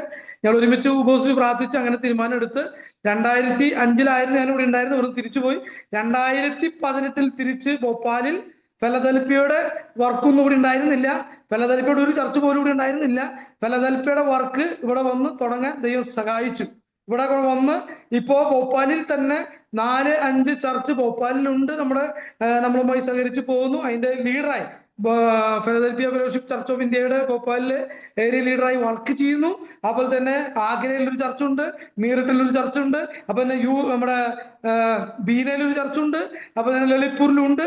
അങ്ങനെ പല സ്ഥലങ്ങളിലും കർത്താവിന്റെ ദാസന്മാർ ഒന്നിച്ച് ഞങ്ങൾ വേല ചെയ്യുന്നു. ഞങ്ങൾ ഒന്നിച്ച് വേല ചെയ്തുകൊണ്ടിരിക്കുന്നു. അങ്ങനെ എന്നെക്കാളും പ്രായമുള്ളവരവരൊക്കെ, ഞാനാണ് ഏറ്റവും പ്രായം കുറഞ്ഞത്. അവരുടെ ലീഡറായി ദൈവം എന്നെ തെരഞ്ഞെടുത്തു.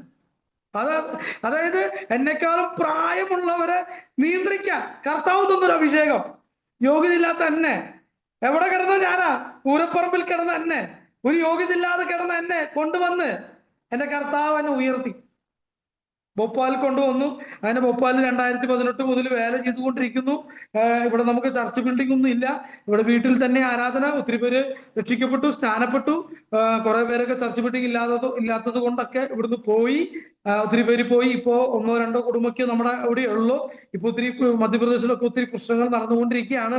അതുകൊണ്ടും നമുക്ക് ആരും വിളിക്കാൻ പറ്റാത്തൊരവസ്ഥയിലൂടെയാണ് കടന്നു പോകുന്നത്. ചർച്ച് ബിൽഡിംഗ് ഉണ്ടെങ്കിൽ ഒരു പ്രശ്നം ഇവിടെ ഇല്ല. അതുകൊണ്ട് അങ്ങനെയൊക്കെ വേല ചെയ്തുകൊണ്ടിരിക്കുന്നു. അങ്ങനെ രക്ഷിക്കപ്പെട്ടു, സ്നാനപ്പെട്ടു, ദൈവത്തിന് വേണ്ടി ജീവിച്ചു. ദൈവം എന്നെ ശക്തമായി ഉപയോഗിച്ചുകൊണ്ടിരിക്കുന്നു.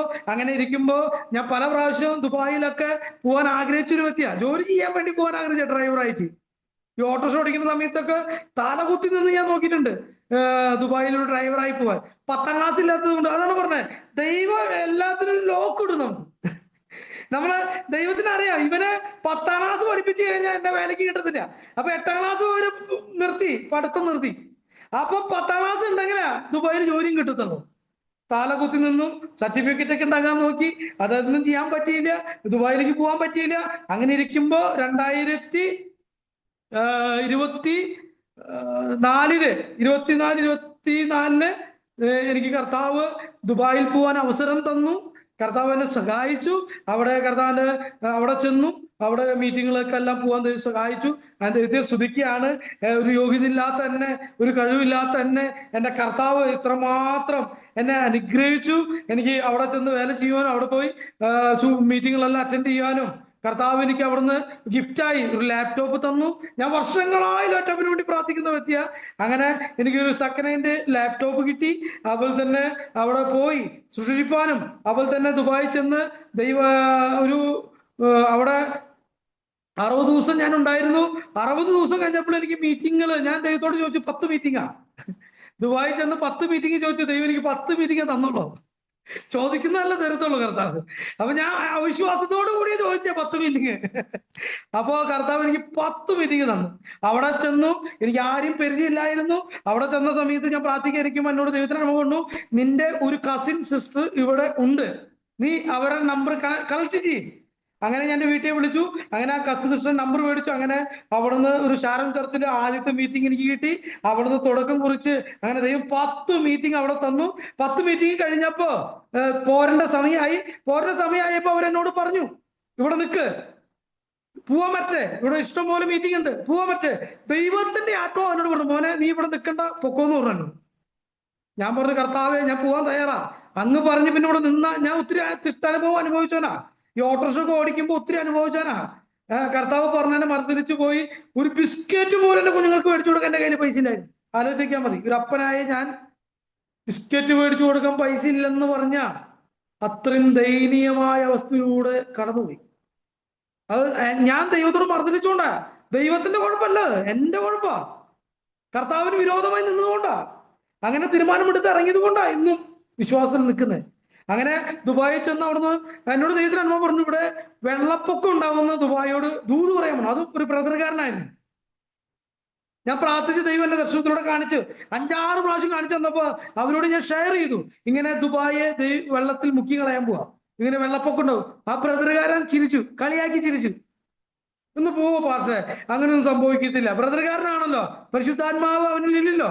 ആ പ്രിയ മകൻ പറഞ്ഞു അങ്ങനെ സംഭവിക്കത്തില്ല എന്ന് പറഞ്ഞു. എന്നാ എന്നോട് ദൈവത്തിനനുഭവം പറഞ്ഞു, ഇപ്പൊ തന്നെ നീ കയറി പോകണം. ടിക്കറ്റ് എടുത്തു. ഞാൻ അവിടുന്ന് കയറി പോന്ന് വീട്ടിലെത്തി. 2 ദിവസം കഴിഞ്ഞപ്പോ അവിടെ മഴ പെയ്തു, വെള്ളപ്പൊക്കം ഉണ്ടായി. ദുബായ് വെള്ളത്തെ മുക്കി കളഞ്ഞു. ഷാർജ, ദുബായ് വെള്ളത്തെ മുക്കി. അവിടെയുള്ള വിശ്വാസികൾ എന്നെ വിളിച്ചു പറഞ്ഞു, പാസ്റ്റേ, പാസ്റ്റർ പറഞ്ഞ ദൂത് ഇവിടെ സംഭവിച്ചു, ഞങ്ങൾക്ക് വേണ്ടി പ്രാർത്ഥിക്കണം. ഈ ബ്രദറുകാരനെ വിളിച്ചു പറഞ്ഞു, പക്ഷേ അന്ന് പറഞ്ഞ ദൂത് കറക്റ്റായി. ഞാൻ പറഞ്ഞു, പൊന്നു ബ്രദറെ, നിങ്ങൾ പറയുന്ന ബ്രദറുകാര് പറയുന്ന ഉപദേശമല്ല ഞങ്ങൾക്ക് പിതാവുണ്ട്, പുത്രനുണ്ട്, പരിശുദ്ധാത്മാവുണ്ട്. അല്ലെ, പരിശുദ്ധാത്മാവ് പറയുന്നതാ നിങ്ങളോട് പറഞ്ഞേ. അങ്ങനെ ആ പുള്ളി ഇപ്പൊ പെന്തക്കോസ്ത് ചർച്ചിൽ ആരാധനയ്ക്ക് പോകുന്നത്.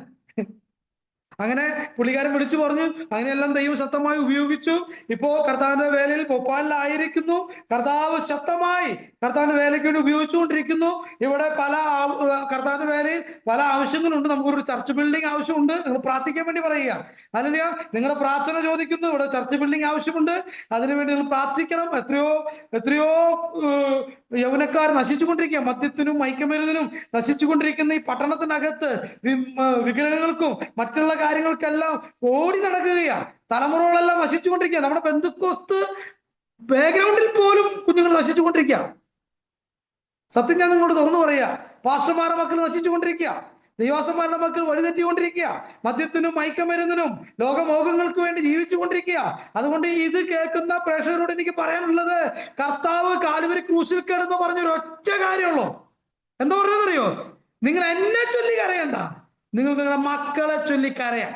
ഇതിനകത്തിരിക്കുന്ന ദൈവമക്കളെ, നിങ്ങളോട് ദൈവത്തിന്റെ ആത്മാവിന് പറയാനുള്ളത്, നിങ്ങൾ ആർക്ക് വേണ്ടി പ്രാർത്ഥിച്ചില്ലെങ്കിലോ ആ കർത്താവ് പറയുന്നത് പറയോ, എന്നെ ചൊല്ലി നിങ്ങൾ കരയണ്ട, നിങ്ങൾ നിങ്ങളുടെ മക്കളെ ചൊല്ലി കരയി. തലമുറയ്ക്ക് വേണ്ടി. ഈ ആരോപണം ഈ ടി വിക്ക് അകത്ത് പ്രേക്ഷകരോട് എനിക്ക് പറയാനുള്ളത്, തലമുറയ്ക്ക് വേണ്ടി നിലവിളിച്ചില്ലെങ്കിൽ പിന്നീട് നിന്ന് കരഞ്ഞിട്ട് കാര്യമില്ല. തലമുറയ്ക്ക് വേണ്ടി നിലവിളിക്കണം, പ്രാർത്ഥിക്കണം, ആരാധിക്കണം. തലമുറ നഷ്ടപ്പെട്ടുകൊണ്ടിരിക്കുക. വളരെ ദുഃഖത്തോടു കൂടി ഞാൻ പറയുന്നത്, എനിക്കുണ്ട് തലമുറകള്, അവർ നഷ്ടപ്പെട്ടു പോകരുത്. നമ്മുടെ തലമുറ നിത്യതയിൽ കാണണം. പ്രൈസലോ, നമുക്കൊരു വീട് കിട്ടിയത് കൊണ്ട് സന്തോഷിക്കല്ല വേണ്ടത്, ഒരു കാറ് കിട്ടുമ്പോഴല്ല സന്തോഷിക്കേണ്ടത്. നമ്മുടെ മക്കൾ വിശ്വാസത്തിൽ ഉള്ളതാണ് നമ്മുടെ ഏറ്റവും വലിയ സന്തോഷം. ഹല്ലേലൂയ. അതാണ് ഏറ്റവും വലിയ സന്തോഷം. അതാണ് നമ്മുടെ ഏറ്റവും വലിയ പവർ. അതാണ് നമ്മുടെ നിത്യതയ്ക്ക് വേണ്ടി ഇറങ്ങിയതിന്റെ തെളിവ്. ഇന്ന് പല തലമുറ നഷ്ടപ്പെട്ടു പോയി. പല ദൈവാസന്മാരും അവരുടെ മക്കളുടെ മക്കളായി വരുമ്പോ അവരിൽ വിശ്വാസമില്ല, അവരിൽ ദൈവപ്രവൃത്തി ഇല്ല. അതുകൊണ്ട് എനിക്ക് നിങ്ങളോട് പറയാനുള്ളത്, തലമുറയ്ക്ക് വേണ്ടി നിലവിളിക്കണം. മാതാപിതാക്കളെ, സഹോദരങ്ങളെ, നിങ്ങൾ തലമുറയ്ക്ക് വേണ്ടി നിലവിളിക്കണം. ദൈവാസന്മാരെ, ദൈവമക്കളെ, അലിയ സഭയോടും കുടുംബങ്ങളോടും എനിക്ക് പറയാനുള്ളത്, തലമുറയ്ക്ക് വേണ്ടി നിലവിളിച്ചില്ലെങ്കിൽ പിന്നീട് ഇരുന്ന് കരഞ്ഞിട്ട് കാര്യമില്ല. മദ്യത്തിനും മയക്കുമരുന്നും നമ്മുടെ തലമുറകൾ നഷ്ടപ്പെട്ടുകൊണ്ടിരിക്കുക. ഇന്ന് നമ്മുടെ കേരളത്തിൽ തന്നെ നോക്കി കഴിഞ്ഞാൽ മിഠായി രൂപത്തിലാണ് കഞ്ചാവ് കൊടുക്കുന്നത്, അല്ലേ? കേരളത്തിലെ പല വാർത്തകൾ ഇന്ന് ദൈവത്തിന്റെ സ്വന്തം നാടെന്നാ കേരളത്തെ കുറിച്ച് പറയുന്നത്. ഇന്ന് ദൈവത്തിന്റെ സ്വന്തം നാടല്ല, പിശാചിന്റെ സ്വന്തം നാടെന്ന് പറയുന്ന ഒരു അവസ്ഥയാണ് കേരളത്തിൽ സംഭവിച്ചുകൊണ്ടിരിക്കുന്നത്. എത്രയോ മയക്കമരുന്നുകൾ, എത്രയോ അടിമകളായി കുഞ്ഞുങ്ങളെല്ലാം നഷ്ടപ്പെട്ട്, മാതാപിതാക്കളെ അനുസരിക്കാതെ, മാതാപിതാക്കളെ എതിർത്ത് നിന്ന് ഒത്തിരി പേര് സാത്താൻ ആരാധനകൾ, ഇതും കൂടി അറിഞ്ഞില്ല എന്ന് വേണ്ട, സാത്താൻ ആരാധനകൾ ഉടവെടുത്തുകൊണ്ടിരിക്കുക. അവിടെ എല്ലാം ആരാധനകൾ വർദ്ധിച്ചുകൊണ്ടിരിക്കുക. സാത്താൻ ആരാധനകൾ എറണാകുളം, തൃശ്ശൂര്, ഏതെല്ലാം പട്ടണം, അവിടെ എല്ലാം ഇതിന്റെ വർക്കുകൾ ഇങ്ങനെ നടന്നുകൊണ്ടിരിക്കുക. ദൈവമക്കളെ, പ്രാർത്ഥിക്കാൻ സമയമായി. കർത്താവിന്റെ വരവ് അടുത്തിരിക്കുക. എനിക്ക് നിങ്ങളോട് പറയാനുള്ളത്, എന്റെ കർത്താവിന്റെ വരവ് അടുത്തിരിക്കുക. വിളിക്കപ്പെട്ടവർ അനേകര്, കൊണ്ടുപോകുന്ന ചുരുക്കം പേരാ ദൈവമക്കളെ. ആ ചുരുക്കം പേരിൽ ഞാനും നിങ്ങളും പെടണം. Praise Lord. അല്ലെങ്കിൽ നിത്യതയ്ക്ക് വേണ്ടി ഇറങ്ങി തിരിച്ചിട്ട് നഷ്ടപ്പെട്ടിട്ട് സുവിശേഷം പറഞ്ഞു, പ്രാർത്ഥിച്ചു, അല്ലെങ്കിൽ മറ്റുള്ള സുവിശേഷം പറഞ്ഞിട്ട് നമ്മൾ നിത്യതയ്ക്കകത്ത് കണ്ടില്ലെങ്കിൽ ഒരു അവസ്ഥ ആലോചിച്ച് നോക്കിയേ. അതുകൊണ്ട് നിത്യത നഷ്ടപ്പെടാതെ നമ്മൾ സൂക്ഷിക്കണം. നമ്മുടെ തലമുറയ്ക്ക് വേണ്ടി നമ്മൾ നിലവിളിക്കണം. നമ്മുടെ സഭയ്ക്ക് വേണ്ടി നിലവിളിക്കണം. സഭയിലെ ദൈവമക്കൾക്ക് വേണ്ടി നിലവിളിക്കണം. അതിനുള്ള സമയമാണ്. അതുകൊണ്ട് നിങ്ങളോട് എനിക്ക് പറയാനുള്ളത്, കർത്താവിന് വേണ്ടി നിന്ന തക്ക സമയത്ത് നിങ്ങളെ ഉയർത്തും. ബലമുള്ള കൈകൾ താന്നിരിപ്പിൻ. തക്ക സമയത്ത്, നമ്മുടെ സമയത്ത് സമയത്തല്ല ദൈവം നമ്മൾ ഉയർത്തുന്നത്. ദൈവത്തിന്റെ സമയത്താണ് നമ്മൾ ഉയർത്തണ്ടേ. ദൈവത്തിന്റെ സമയത്ത് നമ്മൾ ഉയർന്നാൽ അത് നിത്യത വരെ നിൽക്കുവാൻ. നമ്മൾ സ്വയം ഉയരാൻ നോക്കിയാലുണ്ടല്ലോ നമ്മൾ വീണുപോകും. Hallelujah, praise the Lord. കർത്താവ് തന്ന നല്ല സ്നേഹത്തെ മുറുകെ പിടിക്കണം. ആ കർത്താവിന് വേണ്ടി നമ്മൾ ജീവിക്കണം. ആ കർത്താവിന് വേണ്ടി നിൽക്കണം. യൗവനക്കാരെ നിങ്ങൾ കർത്താവിന് വേലയ്ക്ക് വേണ്ടി ഇറങ്ങണം. യുകെക്ക് പോണതും അല്ലെങ്കിൽ യൂറോപ്യൻ പോകണതല്ല ദൈവത്തിന്റെ ഏറ്റവും വലിയ പ്ലാൻ. എവിടെ പോയാലും നീ നിത്യതയ്ക്കകത്ത് കാണണം. Praise the Lord. യുകെക്ക് പോകണ്ടെന്നല്ല പറയണേ, യൂറോപ്പിൽ പോകണ്ടെന്നല്ല പറയണേ, എല്ലായിടത്തും പോകണം. സുവിശേഷ വേലയ്ക്ക് നിനക്ക് വിളി ഉണ്ടെങ്കിൽ നീ കർത്താവിന്റെ വേല ചെയ്യണം. ജോലിയോടുകൂടി ദൈവത്തിന്റെ വേല ചെയ്യണം. ഇത് നിങ്ങളോട് എനിക്ക് പറയാനുണ്ട്. Price the Lord. ഞാനൊരു കാലത്ത് പല ജോലിക്കും പോയവനാ. പല ജോലിയും ചെയ്തിട്ട് അതിലൊന്നും ഗതി പിടിക്കാതെ ഞാൻ കാരണം പല ഫാക്ടറി അടയ്ക്കാനിടയാത്തുന്നു. പല ജോലിക്കാരും ജോലിയിൽ പോയി. എന്നാ കർത്താവിനോട് പറഞ്ഞു, കർത്താവ് ഞാൻ നിന്റെ വേല ചെയ്യാൻ ഇറങ്ങണോ എന്ന് ചോദിച്ചവനാ. എന്നാ എന്റെ കർത്താവ് എന്റെ ജീവിതത്തിൽ ചെയ്ത് ഓർത്ത അല്ലെ എന്റെ കർത്താവ് എന്റെ ജീവിതത്തിൽ ചെയ്ത നന്മകളെ ഓർത്ത ഒരിക്കൽ പോലും മറക്കാൻ കഴിയത്തില്ല. അത്രമാത്രം എന്റെ കർത്താവ് എന്നെ സ്നേഹിച്ചു. ഇന്ന് കർത്താവിന്റെ വേലയ്ക്ക് വേണ്ടി ഇവിടെ നിൽപ്പാൻ കർത്താവ് സഹായിച്ചു. ആരെല്ലാം മറന്നാലും, ആരെല്ലാം നമ്മൾ വെറുത്താലും, ആരെല്ലാം നമ്മളെ കണ്ടില്ലെന്ന് നടിച്ചാലും, ആരെല്ലാം അല്ല നമുക്ക് വേണ്ടി ചെയ്തില്ലെങ്കിലും, പ്രൈസ് ദി ലോർഡ്, നമ്മളെല്ലാവരും മറന്നു കളയും. അത് കർത്താവ് അനുവദിച്ചത് കൊണ്ടാ. ഈ ഭോപ്പാലിൽ വന്നതിന് ശേഷം പ്രൈസ് ദി ലോർഡ് അല്ല ഒത്തിരി പ്രതികൂലത്തിനകത്തോടെ കടന്നുപോയി വ്യക്തിയ. സുവിശേഷ ആകെ കിട്ടുന്ന 5000 രൂപ. 5000 രൂപയില് 4750 രൂപ വാടക കൊടുക്കണം. 250 രൂപയുള്ളൂ. എന്നാലോചിച്ച് നോക്കിയേ, കുഞ്ഞുങ്ങളെ പഠിപ്പിക്കണം. ഇവിടെ ഒരു ദൈവാസന സ്കൂളിൽ ഞാൻ കുഞ്ഞുങ്ങളെ അഡ്മിഷൻ എടുത്ത് സ്കൂളിൽ കൊണ്ടുവന്നാക്കി. സത്യം പറഞ്ഞ ഫീസ് കൊടുക്കാത്തതിന്റെ പേരിൽ എന്റെ കുഞ്ഞുങ്ങളെ അവിടെ എഴുന്നേൽപ്പിക്കാൻ ഇടയാത്തുന്നു. അവരുടെ കൂട്ടത്തിൽ നിർത്തി ഫീസ് തരാത്തതിന്റെ പേരിൽ. ആര്? നമ്മുടെ ദൈവസന്മാര് തന്നെയാ.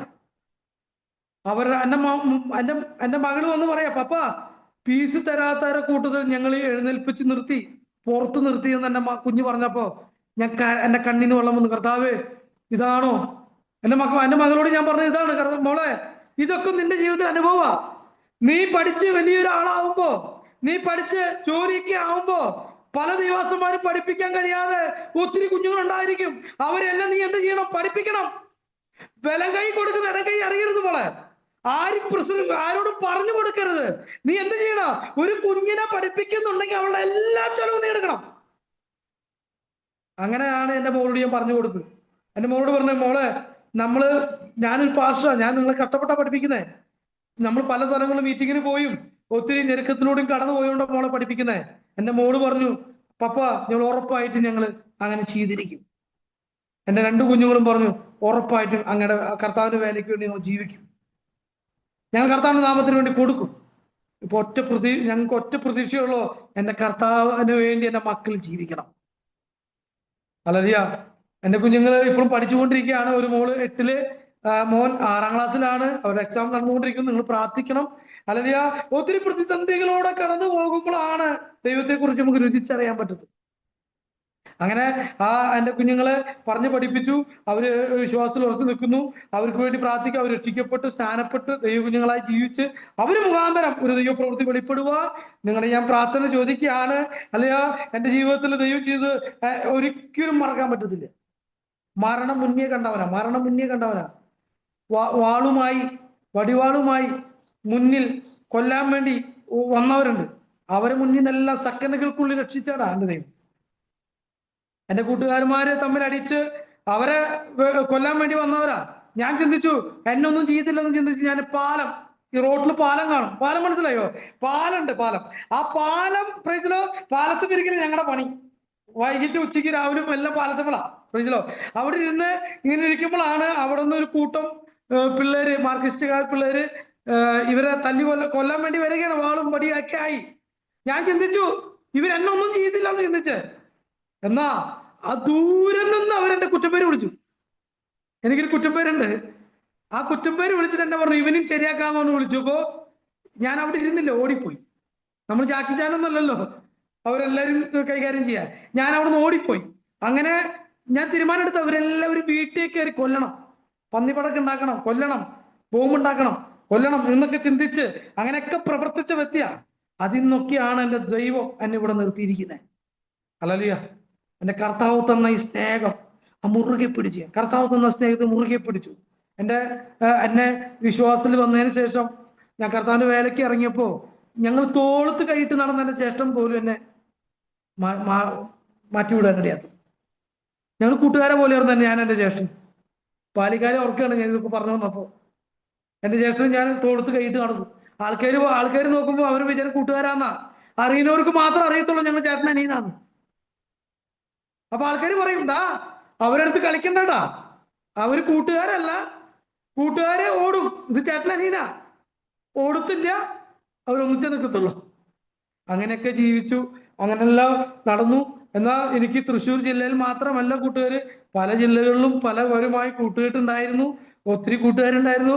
ഞാൻ രക്ഷിക്കപ്പെട്ട് ജ്ഞാനപ്പെട്ട് നിലമ്പൂര് എന്ന് പറഞ്ഞ സ്ഥലത്ത് ഞങ്ങള് അവിടെ ഒരു ഫോക്കസ് എന്ന് പറയുന്നൊരു ഹൈസ്കൂളുണ്ട്. അവിടെ ചെന്ന സമയത്ത് കാറിൽ പോണ സമയത്ത് ഞാൻ വണ്ടി ഓടിച്ചുകൊണ്ടിരിക്കുന്ന സമയത്ത് ഒരു കൂട്ടുകാരൻ വണ്ടിയിൽ പോവാ. അപ്പൊ എന്നെ അജിയെന്ന് വിളിച്ചു. അപ്പൊ ഞാനും കൈ കൊണ്ട് കാണിച്ചു. അവർ ബ്ലോക്കിൽ കിടക്കാം വണ്ടിയിലെ. അപ്പൊ അവിടെ ഇരിക്കുന്ന സാർ എന്നോട് ചോദിച്ചു, എന്റെ പൊന്നു വിവാസനെ നിങ്ങൾക്ക് കൂടി ഉണ്ടോ കൂട്ടുകാർ? ഞാൻ പറഞ്ഞു, പൊന്നു വിവാസനെ പഴയകാല ജീവിതത്തിൽ എനിക്ക് കൂട്ടുകെട്ടില്ലാത്തൊരു സ്ഥലമില്ല. ഒത്തിരി കൂട്ടുകാരുണ്ടായിരുന്നു. എന്നാ കൂട്ടുകാരെല്ലാം പറയും, അജി ഒരുപാട് മാറി, അജി ഒരു പാസ്റ്ററായി മാറി. അപ്പോൾ ഞാൻ ഒരു വാക്കും കൂടി പറഞ്ഞ് നിർത്താൻ ആഗ്രഹിക്കുക. ഞാൻ ഹൈസ്കൂളിലൊക്കെ പഠിച്ചു കഴിഞ്ഞ് വീട്ടിൽ വന്ന സമയത്ത് ഞങ്ങളുടെ ഒരു കടയുണ്ട്. ആ കടയിലേക്ക് ഞാൻ സാധനം മേടിക്കാൻ ചെന്നപ്പോ ഏതോ പുറമെയുള്ളൊരു പയ്യനാ, ഞാൻ ഇതുവരെ കണ്ടിട്ടില്ല അവനെ. ആ പുറമെയുള്ള പയ്യൻ മദ്യപിച്ച് എന്നോട് എതിർക്കാൻ തുടങ്ങി, എന്നെ അടിക്കാൻ, എന്നെ ചീത്ത വിളിക്കാൻ തുടങ്ങി. അപ്പൊ കടയിലിരിക്കുന്ന മനുഷ്യൻ കണ്ണുകൊണ്ട് കാണിക്കുന്നുണ്ട് അവനോട്, മിണ്ടാണ്ടിരിക്കുന്നു.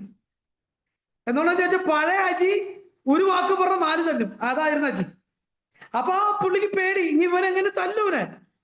ആ പുള്ളിയുടെ കടയിലത്തെ ഒരു വട്ടം ആ പുള്ളിയുടെ കടയിൽ വെച്ച് ഒരു അടി ഉണ്ടായപ്പോ ഷോട കുപ്പിക്ക് എടുത്ത് ഞങ്ങള് ഒരുത്തരെ തലക്കൊക്കെ അടിച്ച് പൊട്ടിച്ചത് ഞാൻ. അപ്പൊ ആ പുള്ളിക്ക് പേടി, ഇനി അങ്ങനെ ചെയ്യോ, അങ്ങനെ നടക്കോ. അപ്പൊ പുള്ളിയോട് ഇങ്ങനെ കണ്ണടച്ച് കാണിക്കുമ്പോൾ അവൻ കണ്ടില്ല. ഞാൻ ആ പീഡിയക്കാരനോട് പറഞ്ഞു, ഒന്നും മിണ്ടണ്ട, ഇതൊക്കെ എനിക്ക് എന്നോട് പറഞ്ഞിട്ടുള്ള കാര്യം, ഞാൻ വിതച്ചതല്ല കൊയ്യുള്ളൂ, ഞാൻ വിതച്ചതല്ല ഞാൻ കൊയ്യുള്ളൂ. അപ്പൊ ഇതെനിക്ക് ആവശ്യമാ. ഞാൻ കടക്കാരനോട് പറഞ്ഞു, ഒന്നും മിണ്ടണ്ട, പറഞ്ഞോട്ടെ. അങ്ങനെ ഇതൊക്കെ കഴിഞ്ഞ് ഞാൻ ഇതൊക്കെ പറഞ്ഞ് ചിരിച്ചുകൊണ്ട് ഞാൻ വീട്ടിൽ പോയി കഴിഞ്ഞപ്പോ ഈ കടക്കാരൻ എന്റെ കൂട്ടുകാരോട് പറഞ്ഞു, എന്നെ സ്നേഹിക്കുന്ന എന്റെ കൂട്ടുകാരോട് പറഞ്ഞു, ഇങ്ങനൊരു സംഭവം ഉണ്ടായി, അജിയെ ഇങ്ങനെ ചീത്തയൊക്കെ വിളിച്ചു, ഇങ്ങനെ ഒരു സംഭവം ഉണ്ടായി. അപ്പൊ എന്ത് ചെയ്തു? ആ കൂട്ടുകാർ പറഞ്ഞു, അത് ആരാന്ന് ചോദിച്ചപ്പോ ഇന്ന ആളാന്ന് പറഞ്ഞപ്പോ എന്റെ ജ്യേഷ്ഠനെ വിളിച്ചു. അപ്പൊ എന്റെ ചേട്ടനെ വിളിച്ചിട്ട് എന്റെ ചേട്ടനുമായി സംസാരിച്ചു, ഇങ്ങനെ അജിയോട് ആരോ ഇങ്ങനെ പറഞ്ഞു, അവനോട് സോറി പറയണം, അവനെ അറിയാണ്ടാണ്, ഇനിയിപ്പോ ഒന്നും ചെയ്യരുത്. അവർക്കും പേടി, ഇനി പഴയ അജിയായി മാറി ഇനി ഒന്നും ചെയ്യോ. അപ്പൊ പറഞ്ഞു, ചേട്ടൻ പറഞ്ഞു, അവ ഒന്നും ചെയ്യില്ല, അവൻ പാസ്റ്റാണ്, അവ ഒന്നും ചെയ്യത്തില്ലെന്ന് എനിക്കറിയാം. അങ്ങനെ എന്റെ കൂട്ടുകാര് ആ പയ്യനെ പോയി തല്ലാനൊക്കെ ഇടയായി തീർന്നു. അങ്ങനെയൊക്കെ ജീവിതത്തിന്റെ അകത്ത് ചെയ്ത എന്റെ ദേശം കൊഴുക്കുള്ളി എന്ന് പറഞ്ഞ സ്ഥലമാണ്. തൃശ്ശൂരില് മണ്ണുത്തി നടത്തറയിൽ നിന്ന് പോയി കൊഴുക്കുള്ളി എന്ന് പറഞ്ഞ സ്ഥലത്താണ് ഞങ്ങൾ ജീവിച്ചു വളർന്നതൊക്കെ. എൻ്റെ പിതാവ് ജനിച്ചു വളർന്നത് തൃശ്ശൂര് പുത്തമ്പള്ളി, അവിടെ ആയിരുന്നു ഞങ്ങളുടെ തറവാട്.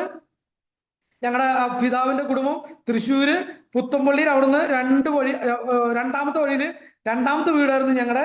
അവിടെ താമസിച്ചാണ് എൻ്റെ പിതാവൊക്കെ ജനിച്ചു വളർന്നത്. അതൊക്കെ വിറ്റിട്ടാണ് പിന്നെ ഞങ്ങൾ പോയതും പല സ്ഥലങ്ങളിലും. ഞങ്ങൾക്ക് എൻ്റെ പിതാവിന് ഒരു സ്വത്ത് പോലും ഞങ്ങൾ മേടിച്ചില്ല. പിതാവ് പറഞ്ഞു, നിങ്ങളൊരു സ്വത്ത് ഞങ്ങൾക്ക് വേണ്ട എന്ന് എഴുതി കൊടുത്തു.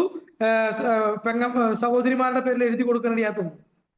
ഞങ്ങൾക്ക് ആകെ കിട്ടിയത് ഒരു തൂമ്പിയും ഒരു പിക്കാസും ഞങ്ങളുടെ പിതാവിന്റെ കുടുംബത്തിൽ നിന്ന് കിട്ടിയത്. അങ്ങനെ ഇറങ്ങി വിശ്വാസം നിൽക്കുന്നു. അവരെക്കാളും എല്ലാവരെക്കാളും സന്തോഷകരമായി ഞങ്ങൾ ജീവിക്കുന്നു. ഞങ്ങളുടെ ജീവിതത്തിന്റെ അകത്ത് സമാധാനമുണ്ട്, സന്തോഷമുണ്ട്. പ്രശ്നങ്ങളൊക്കെ ഉണ്ടെങ്കിലും ഞങ്ങളുടെ ജീവിതത്തിൽ വീടൊക്കെ നഷ്ടപ്പെട്ടു പോയി, ജപ്തിയായി പോയി. അതെന്നോട് പറഞ്ഞിട്ടുണ്ടല്ലോ ദൈവം, നിന്നെ സീറോയാക്കി ഞാൻ മടക്കിക്കൊണ്ടിരുന്നത്. അപ്പൊ അതിന്റെ പ്രതിനിധിയായി എൻ്റെ വീടും പോയി. ഞാൻ കാരണം ജപ്തിയായി പോയി. ഇപ്പൊ ഞങ്ങൾക്ക് വീടൊന്നും ഇല്ല. എൻ്റെ ജ്യേഷ്ഠൻ വാടകയ്ക്ക് താമസിക്കുന്നത്. നിങ്ങളൊരു പ്രാർത്ഥിക്കുക, ഞങ്ങളെ വേലയെ ഓർത്തും ഇവിടെയുള്ള സുശേഷ വേലയെ ഓർത്ത് പ്രാർത്ഥിക്കണം. എനിക്കിങ്ങനെ ഒരു അവസരം ഒരുക്കി തന്ന ആരോമ ടി വിക്കും കർത്താന്റെ ദാസൻ ദാനിയേൽ ജോൺ പാസ്റ്റർക്കും ഞാൻ എൻ്റെ സ്നേഹവന്ദനത്തെ അറിയിക്കുന്നു. ആരോമ ടി വിക്കും പ്രേക്ഷകർക്കും എൻ്റെ സ്നേഹവന്ദനത്തെ അറിയിക്കുന്നു. ദൈവം ധാരാളമായി നിങ്ങൾ എല്ലാവരെയും അനുഗ്രഹിക്കട്ടെ. ദൈവം അനുഗ്രഹിക്കട്ടെ. പ്രൈസ്.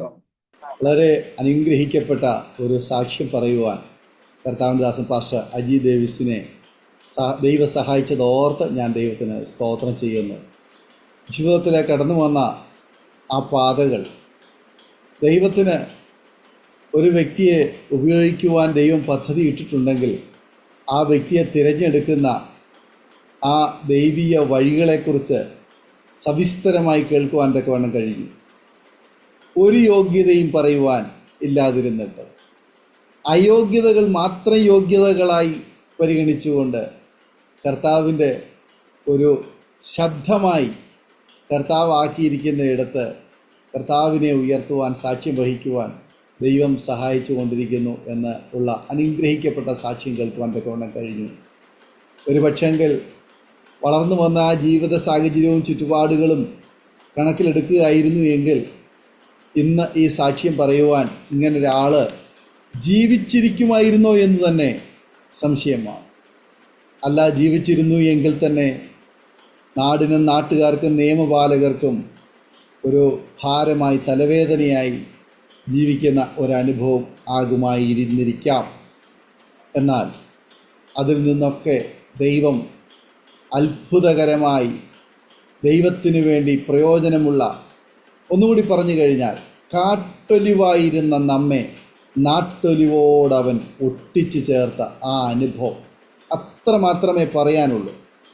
അതുകൊണ്ട് ഈ നാട്ടൊലിവായ നമുക്ക് ഇന്ന് നാം ആയിരിക്കുന്ന ഈ അനുഭവത്തിൽ കർത്താവിൻ്റെ സ്നേഹം, കർത്താവിൻ്റെ കൃപ അത് വിളിച്ചു പറയുമ്പോൾ ഉണ്ടാകുന്ന ആ ഒരു സന്തോഷം, നാം കാട്ടൊലിവായിരുന്ന അനുഭവത്തിൽ നമ്മൾ ചെയ്തു കൂട്ടിയ കാര്യങ്ങൾ, നമ്മൾ പറഞ്ഞതും പ്രവർത്തിച്ചതും ജീവിച്ചതും നടന്നതും കണ്ടതും കേട്ടതുമായ എല്ലാ അനുഭവങ്ങളെന്ന് പറയുന്നത് അത് പിശാചിനെ പ്രസാദിപ്പിക്കുന്ന കാര്യങ്ങളായിരുന്നു എങ്കിൽ അത് വെട്ടിക്കളഞ്ഞ് ക്രിസ്തുവിൻ്റെ സ്നേഹം, ദൈവത്തിൻ്റെ വചനം, പരിശുദ്ധാത്മാവിനാൽ ഒട്ടിച്ചു ചേർത്ത ഒരു വേറിട്ട ഒരനുഭവം, വേറിട്ട സ്വഭാവം, വേറിട്ട കാഴ്ചപ്പാട്, തികച്ചും ആത്മീയമായ ഒരു തലത്തിലേക്ക് ഉള്ള ഒരു വലിയൊരു മാറ്റം കർത്താവ് കൊണ്ടുവരുവാൻ ഇടയായി തീർന്നു. സ്തോത്രം. ഓടിപ്പോയ പല സന്ദർഭങ്ങളുണ്ട്, അഥവാ തിരിച്ചുപോയ പല സന്ദർഭങ്ങൾ ജീവിക്കുവാൻ വേണ്ടി. മറ്റ് സാഹചര്യങ്ങൾ ഒക്കെ പ്രതികൂലമായതുകൊണ്ട് ഇനി എങ്ങനെ രക്ഷപ്പെടും എന്ന് വിചാരിച്ച വല്ലവിധേനയും ജീവിക്കുവാൻ വേണ്ടി പിന്മാറിപ്പോയെങ്കിലും കർത്താവിന് ആവശ്യമുണ്ടായിരുന്നതുകൊണ്ട് ആ ഒരു അനുഭവത്തിൽ നിന്നും ദൈവം മടക്കി വരുത്തി, കർത്താവ് മടക്കി വരുത്തി.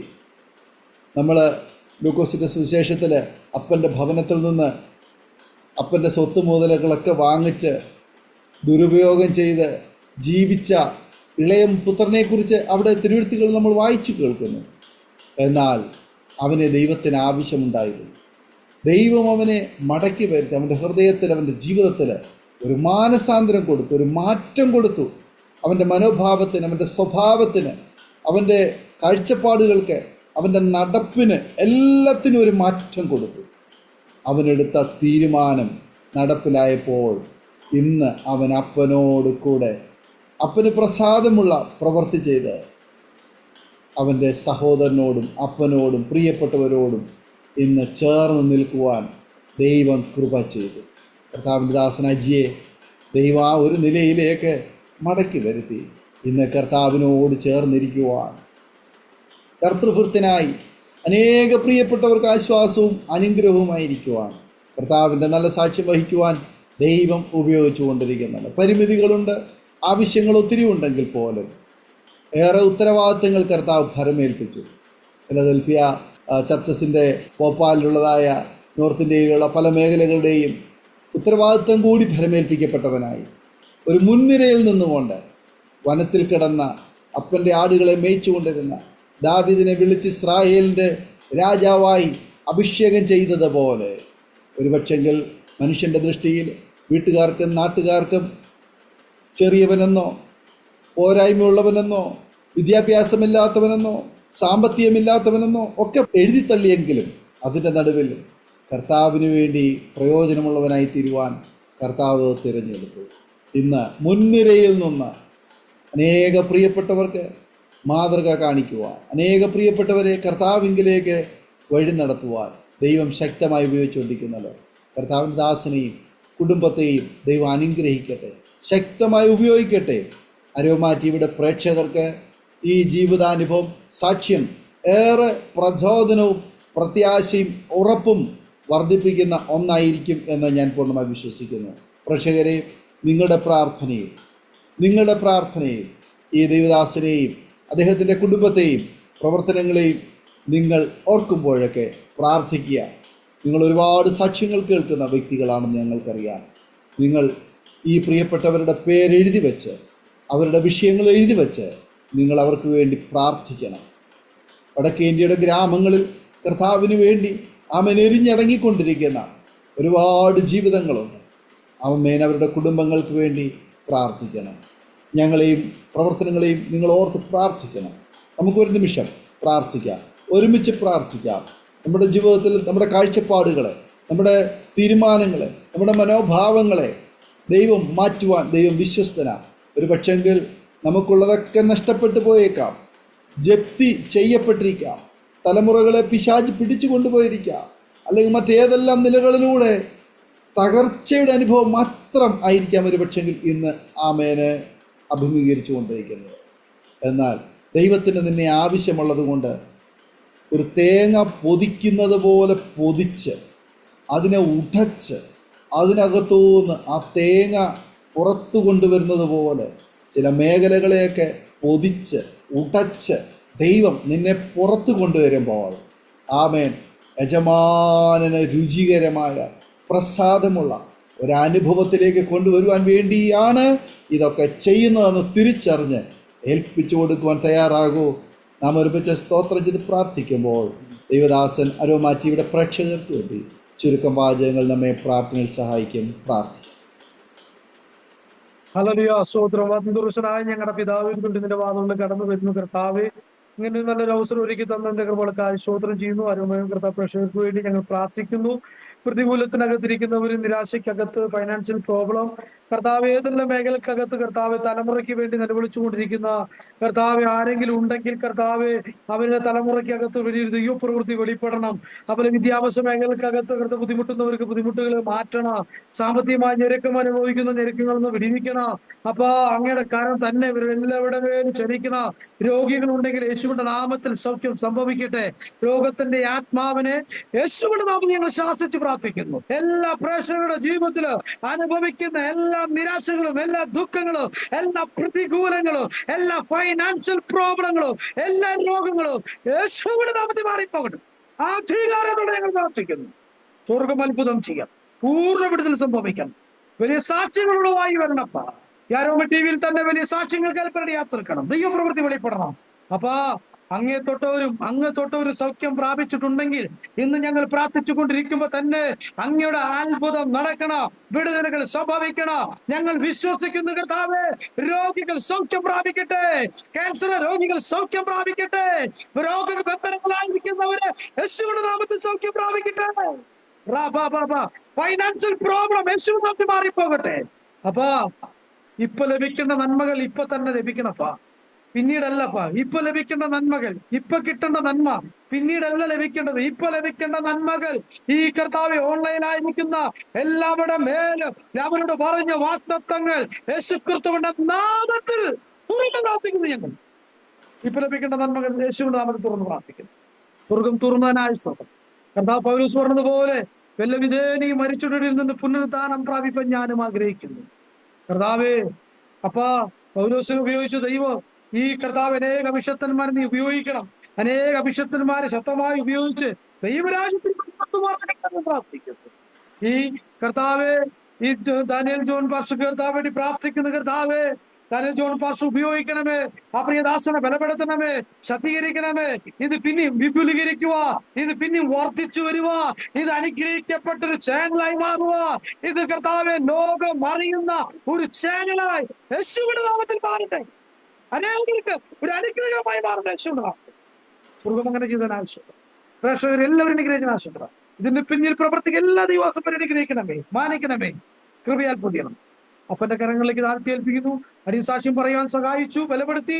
അടിയോട് കഴിച്ച എല്ലാ കരുണയ്ക്കാശ്, എല്ലാ ആദരവ്, മഹിമ, സ്തുതി, ആരാധന എല്ലാം അങ്ങേക്ക് വിട്ടുവെച്ചത് അങ്ങയുടെ കരങ്ങളിലേക്ക് ഏൽപ്പിക്കുന്നു. പ്രാർത്ഥനയും യാചനയും കേട്ട സ്തോത്രം യേശുക്രിസ്തുവിന്റെ അധികാരമുള്ള നാമത്തിൽ തന്നെ. Amen, amen, amen. Thank you കർത്താവദാസൻ പാസ്റ്റർ അജി ഡേവിസ്. ഇത്രത്തോളം സമയം അനുഗ്രഹിക്കപ്പെട്ട ആ ജീവിതാനുഭവം, ദൈവം നടത്തിയ അത്ഭുതകരമായ വേളയും കുറിച്ച് ദൈവനാമ മഹത്വത്തിനുണ്ട് പ്രേക്ഷകരോടൊപ്പം പ്രേക്ഷകരോടൊപ്പം പങ്കുവയ്ക്കുവാൻ കടന്നു വന്നതിന്, സമയം വേർതിരിച്ചതിന് കർത്താവിൻ്റെ ദാസനോട് കുടുംബ അംഗങ്ങളുള്ളതായ നന്ദി സ്നേഹം അറിയിക്കുന്നു. പ്രേക്ഷകരുള്ളതായ നന്ദി ഇത്തരണത്തിൽ അറിയിക്കുന്നു. തീർച്ചയായിട്ടും ആമേ ദൈവദാസനെയും കുടുംബത്തെ ദൈവം അനുഗ്രഹിക്കട്ടെ, പ്രേക്ഷകരെ ദൈവം അനുഗ്രഹിക്കട്ടെ. അടുത്ത അനുഗ്രഹിക്കപ്പെട്ട സാക്ഷ്യവും വചനചിന്തയുമായി നാം വീണ്ടും കൂടി കാണുമ്പോഴേയും ഈ കൂട്ടായ്മയിൽ നമുക്ക് തുടരാം. നിങ്ങൾക്കൊരു പ്രാർത്ഥന വിഷയമുണ്ടെങ്കിൽ തീർച്ചയായിട്ടും സ്ക്രീനിൽ കാണുന്ന വാട്സപ്പ് നമ്പറിൽ ഞങ്ങളെ വിവരം അറിയിക്കൂ. ഞങ്ങൾ നിങ്ങൾക്കൊരു പ്രാർത്ഥിക്കുന്നു. എല്ലാ തിങ്കളാഴ്ചയും രാത്രി 9 മണി മുതൽ അരോമാറ്റിയുടെ പ്രേക്ഷകർക്ക് വേണ്ടി ഞങ്ങൾ പ്രാർത്ഥിക്കുന്നു. നിങ്ങൾക്ക് അതിൽ പങ്കാളികളാകാം. വീണ്ടും കാണുമ്പോഴേയും എല്ലാ പ്രിയപ്പെട്ടവർക്കും goodbye. God bless you all. Amen. ഓർമ്മയുടെ മനോരഥത്തിൽ മായാത്ത ഓർമ്മയ്ക്കായി അരോമ മാട്രിമോണിയിൽ നിന്നും ജീവിത പങ്കാളിയെ കണ്ടെത്തൂ. നിങ്ങൾ ഒരു ക്രിസ്തീയ ജീവിത പങ്കാളിയെ അന്വേഷിക്കുകയാണോ? അതോ മക്കൾക്ക് അനുയോജ്യമായ ഒരു തക്ക തുണയ്ക്ക് വേണ്ടി പ്രാർത്ഥിക്കുന്ന വ്യക്തിയാണോ? എങ്കിൽ അരോമ മാട്രിമോണി നിങ്ങൾക്ക് വേണ്ടിയാണ്. ഇന്നു തന്നെ സൗജന്യമായി രജിസ്റ്റർ ചെയ്യൂ. അരോമ മാട്രിമോണിയുടെ പ്രത്യേകതകൾ: രജിസ്ട്രേഷൻ തികച്ചും സൗജന്യം. ലോകത്തെവിടെയുമുള്ള അനുയോജ്യമായ ക്രിസ്തീയ ജീവിത പങ്കാളിയെ തിരഞ്ഞെടുക്കാം. വിവാഹം നടക്കുന്നതുവരെ സർവീസ് ലഭിക്കുന്നു. ഏറ്റവും ചെറിയ പാക്കേജുകളും തിരഞ്ഞെടുക്കാം. അരോമ മാട്രിമോണി നിങ്ങൾക്കായി ഒരുക്കുന്നു വിവാഹം പരമാനന്ദം. Email aroma matrimony2020@gmail.com.